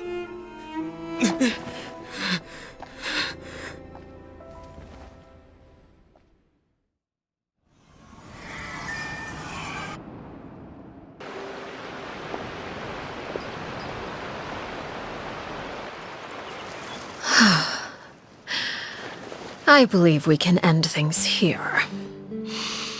It's not often that we get to enjoy the company of guests, after all. We wouldn't want things to get too out of hand. Brother, are you alright? Lenny! Given that I am the victor of this duel, as agreed, the punishment stands. No! I never thought things would end like this. However, everyone involved in the duel demonstrated a remarkable level of strength and determination. In light of this, I'm prepared to change the method of execution. Elwar, the bottled flames I gave you for safekeeping. Do you still have them? Yes? I wasn't sure what they were for, but I've kept them super safe. I didn't lose a single one. Wonderful. Then, in just a moment, I'll have you administer them. Bottled flames? Indeed. They're the product of a secret experiment. Under certain special circumstances, flames can be extracted from my person and preserved. Once ingested, searing pain will spread across every inch of your body. No harm will come to you physically, but your memories will be burned away. If you can withstand the pain. When you awake, you'll have forgotten everything you know about the House of the Hearth, and will be expelled from the organization. In other words, administering this concoction will kill the version of you that grew up in the house, and give you a new identity.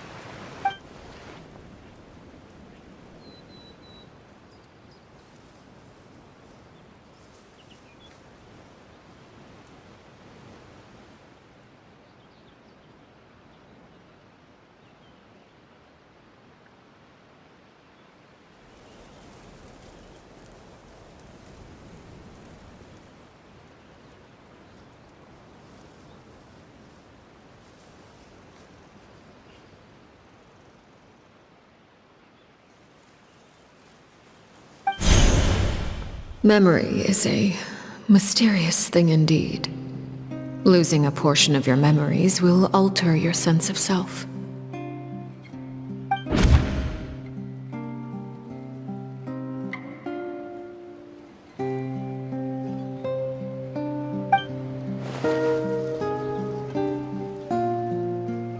So, you're just letting us go, Father?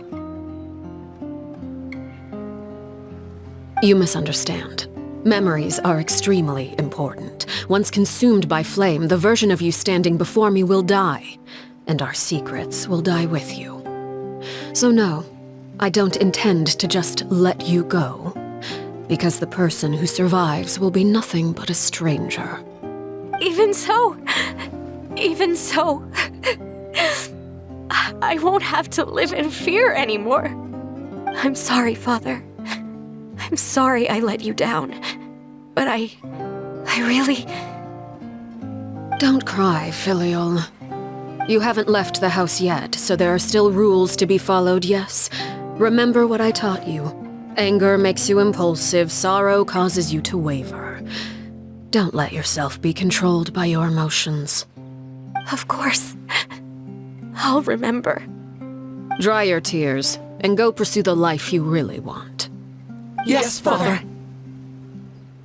Chaplot, Foltz, Elwar. Take them back to Poisson. And bring Linny and the others as well. I prepared 3 extra vials of bottled flames. As for whether to take them, the choice is yours. Goodbye, children. The next time we meet, I will no longer be your father. Thank you for all you've done for the house. I hope you have bright futures ahead of you.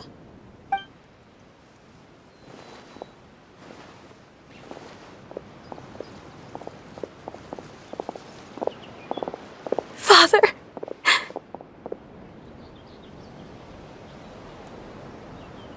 Let's go.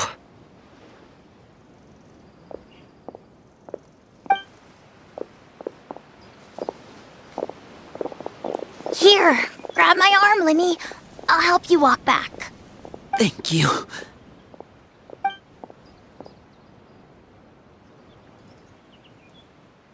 Clairvy.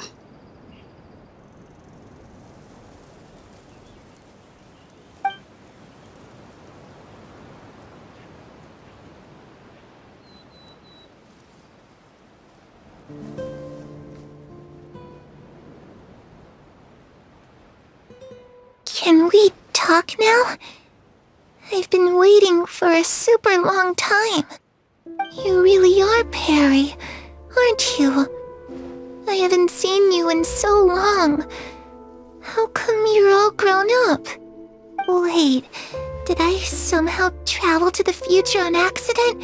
Or am I dreaming? What a long dream. Neither. You died, Clairvy. That's what happened. You could have at least sugarcoated it a little. Look, she's so speechless. Oh. Okay then. Huh? That's it? You accepted it just like that? Yep. If that's what Perry says happened, then I believe her. Perry wouldn't lie to me. Plus, I don't really need to know why I'm like this. I'm more curious about what happens in the future. If you're a harbinger now, Perry, that means Mother is gone, isn't she? Can you tell me about it? I want to know what happened to her. And to me. You never stopped trying to defy fate. At first, no one believed you. You could only vent your frustrations to the moon. In fact, you often sought comfort in the night sky. You wanted to see the aurora, so one night we promised each other we would go to Snezhnaya to see it together. Later on, you tried to run away, but you were brought back each time. Mother spared your life, but it wasn't out of kindness. Instead, she decided to make an example of you by slowly torturing you over time. That way, the other children would know what happens to traitors. Still, you never gave up. Mother hoped that through ruthless duel after ruthless duel, she would be able to crown an ultimate victor among the children she raised. But you called on everyone to unite, to fight to a draw in order to reduce casualties. Your efforts may have only delayed the inevitable, but still. You gave them hope. You tried everything you could think of, but every attempt ended in failure. Still, you never turned your sword on Crucibina, and you never turned it on me. On that gloomy day, you told me, "For the last 16 years of my life, I've done everything I can to fight for freedom. But now, I realize that the only freedom I truly possess is the freedom to choose to die." I never imagined I would say something like that. I must have been feeling really worn down. But somehow, I still think I understand. According to Mother's plan, only one of us was going to make it until the end. And I always hoped that person would be you. If I could do it all over again, I still don't think I would make a different choice. Even when I first met you, I knew you'd be able to do what I couldn't. Is that so? Even now, I'm not sure I truly understand what kind of freedom you were trying to pursue. But as the head of the House of the Hearth and as the children's father, I've tried to give them the most basic of freedoms. The freedom to choose their own fate. It's something I discussed with the Iudex of Fontaine. The children who want to leave the house will have their memories wiped clean of all secrets pertaining to the organization. In return, they will be allowed to live a normal life in Fontaine without being prosecuted for their past. Of course, I won't simply hand freedom to them on a silver platter. They have to fight for it and prove themselves worthy of it. Only freedom that is earned has true value. That's more than enough. That's exactly the kind of life I was fighting for. You know, Perry, I think you're a pretty amazing king, and a really great father, too. I'm really happy that you're the one who took over the house. I guess I do have one regret, though. I still haven't seen the outside world. Well, it just so happens that our dear guests over here have been to many nations and traveled to countless places. Perhaps they would be willing to tell you what the outside world is like. Really? Of course! We've traveled all over the place. We've got so many stories, we could probably talk your ears off for 3 days straight!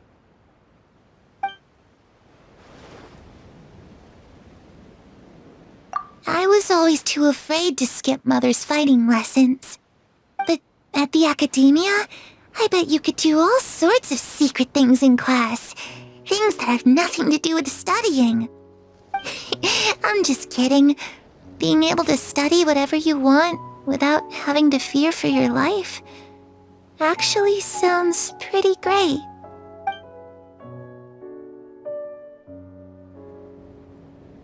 You know, I used to dream of being a bard, playing the lute while singing into the winds of freedom.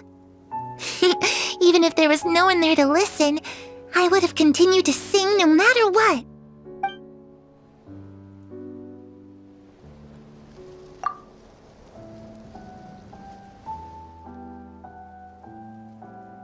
The situation was super dangerous. Lenny and Lynette were accused of committing a crime, and they were going to have to stand trial at the Opera Epicles. Oh no, that must have been hard for all of you. What happened next? Don't worry, we were able to turn the situation around super quickly, all thanks to Detective Paimon, of course. How'd you do that? Come on, tell me. Okay, so it was like this. After the failed magic show, we rushed to the scene and...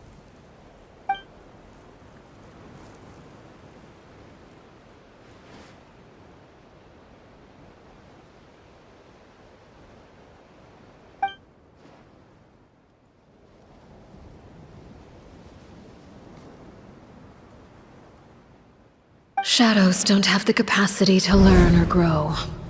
Any new information they encounter is quickly forgotten over time.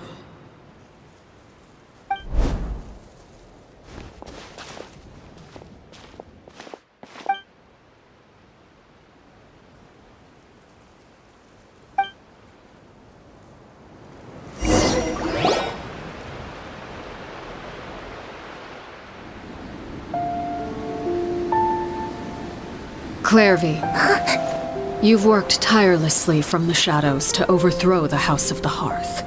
Now, by my authority as the Knave, I shall announce how this matter ends. You are hereby expelled from the House of the Hearth. You are no longer tied to this place, nor are you bound by its rules. You're saying that I can finally leave? I get to experience the outside world as well? Oh, I almost forgot. There's no getting older for me. Still, seeing who you grew up to be makes me really happy, Parallel.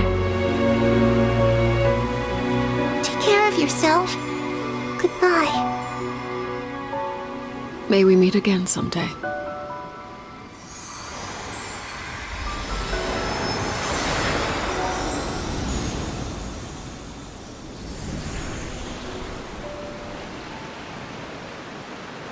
Clairvy. She left so soon. Paimon didn't even get to finish her story. I also have certain sentiments left unsaid. I wanted to tell her that the aurora I saw in Snezhnaya was just as beautiful as the ones in the pictures. But a shadow's memories reset at dawn. Had we delayed any longer, we wouldn't have had the time to say goodbye.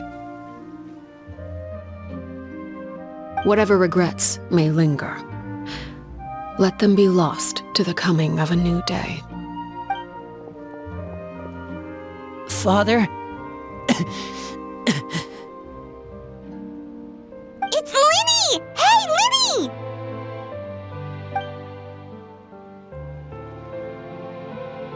What is he doing back here? Let's go check it out.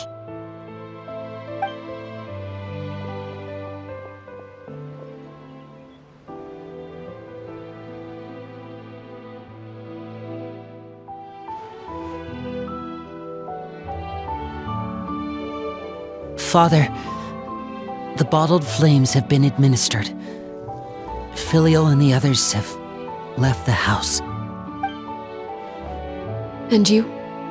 What have you decided? Thank you for giving us that choice, Father. But we never wanted to leave the house. It's the only home we've ever known. Lynette and Fremine feel the same way. They're recuperating back at the Hotel Bouffe d'Été. But I decided to come back and tell you where we stood. I'm sure you're well aware of the expectations I have for you. I want you to follow in my footsteps and become the next king of the house. Yet you seem to have different ideas. I must admit, I'm rather surprised by your decision to stay. There's nothing wrong with choosing to live a quiet life. Leading this organization is a heavy responsibility, one not so easily carried by someone forced onto the throne. I just never understood what you saw in me. What made you believe I was deserving of that throne? You're brave, talented, and, most importantly, you cherish your family. You would do anything to protect them, even if it costs you your life.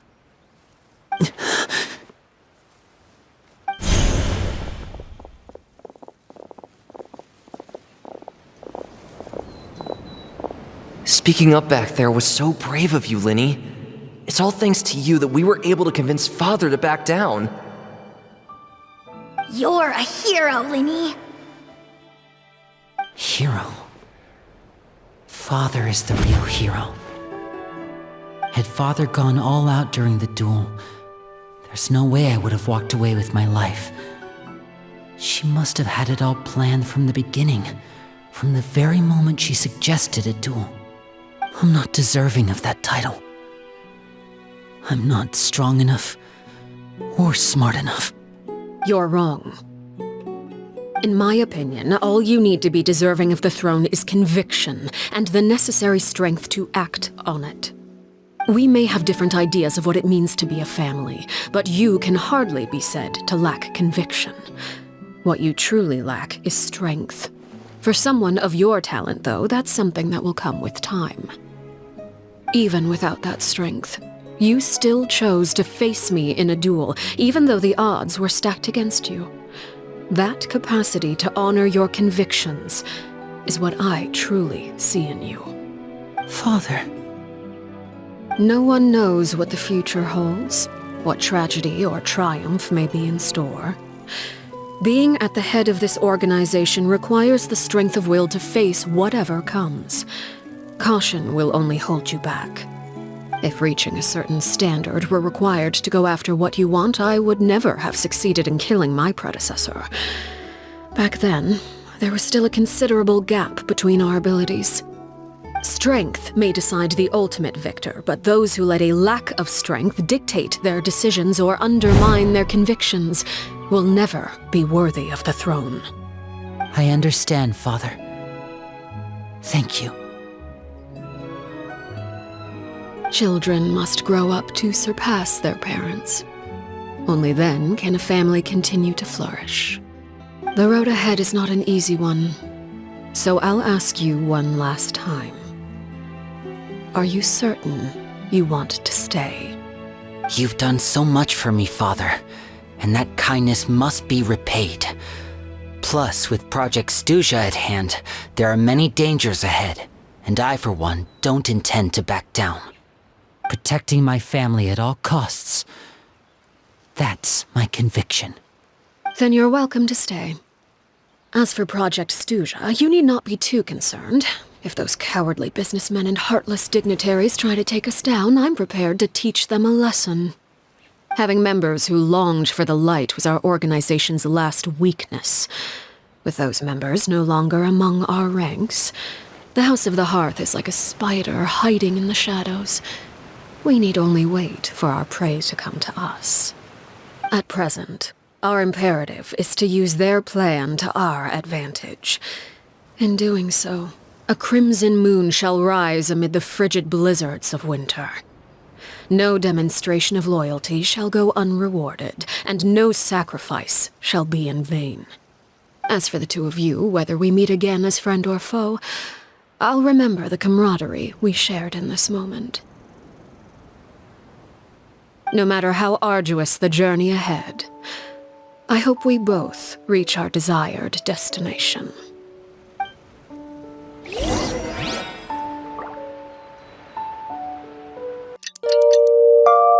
Research isn't some kind. Didn't Linny say that Lynette and Fremine were recovering at the Hotel Bouffe d'été?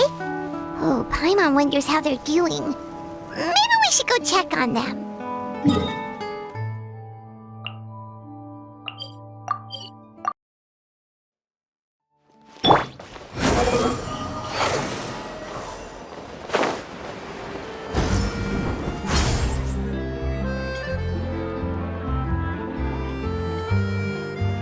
Lynette? Fremine?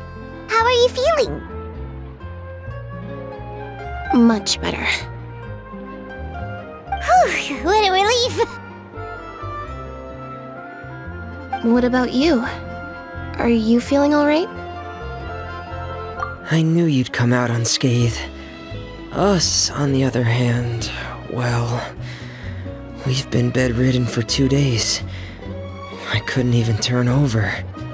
Oh, and I wanted to ask, is Claire V gone? Linny and the other members have left Poisson and returned to the House of the Hearth. According to him, there haven't been any more sightings of a spirit roaming the house. I see. I'm glad. Father came to check up on us 2 days ago and told us about what happened with Crusabina and Claire V. Actually, I've met Crusabina before. Wait, what? You've met the former knave? Crusabina died a year after Claire V. It was during the year between their deaths that I joined the House of the Hearth. Crusabina had an extremely cruel and radical way of doing things. While she was alive, the atmosphere in the house was suffocating. When I joined, though, the experiment she valued so much had already come to an end, and all the people involved, dead and injured alike, were gone. Crucibina never talked about the past with us newcomers. A couple of months after I joined, Father killed Crucibina and burned all her files. With that, the names of all the people subjected to her experiments, Clairvy included, were lost to the flames, along with the painful memories they represented. Father took in Lenny and me a couple months after that, but she never mentioned anything about Crucibina or Clairvy. It really seems like something she was planning to keep to herself.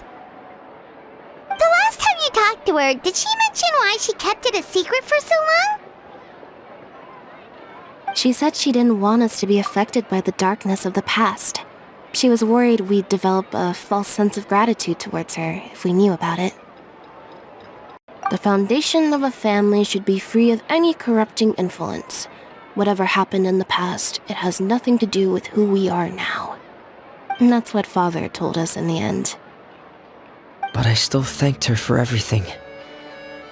It was only after hearing about what Crucibina did that I finally realized how insignificant our lives could have been. The members of the house meant nothing to her. To say that she valued them in any way, even just as a tool, would probably be giving her too much credit. If Father hadn't taken over the House of the Hearth, I probably would have already... Father rarely brings up the fact that she saved us. She doesn't believe that being indebted to her should be what ties us together. But even if we didn't owe her anything, we would still choose to stay. Because this is our home. We may have arguments or times when we feel wronged. Some people may even choose to leave. But as long as Father is here, we will always have a home. Whether the path before us is bathed in sunlight or shrouded in shadow, we'll follow Father wherever she chooses to go. So I wanted to say thank you for helping us make it through this crisis. Without your help, we could have lost a lot more along the way. Oh, we didn't do anything, really. Of course. You're welcome anytime. Are Filio and Nantoy okay? I actually saw them at a cafe this morning. They didn't recognize me. From what I could tell, they were drinking coffee and talking about one of the operas that started running recently. They seemed happy. If I had to take a guess, I would say they finally found the kind of life they always wished for.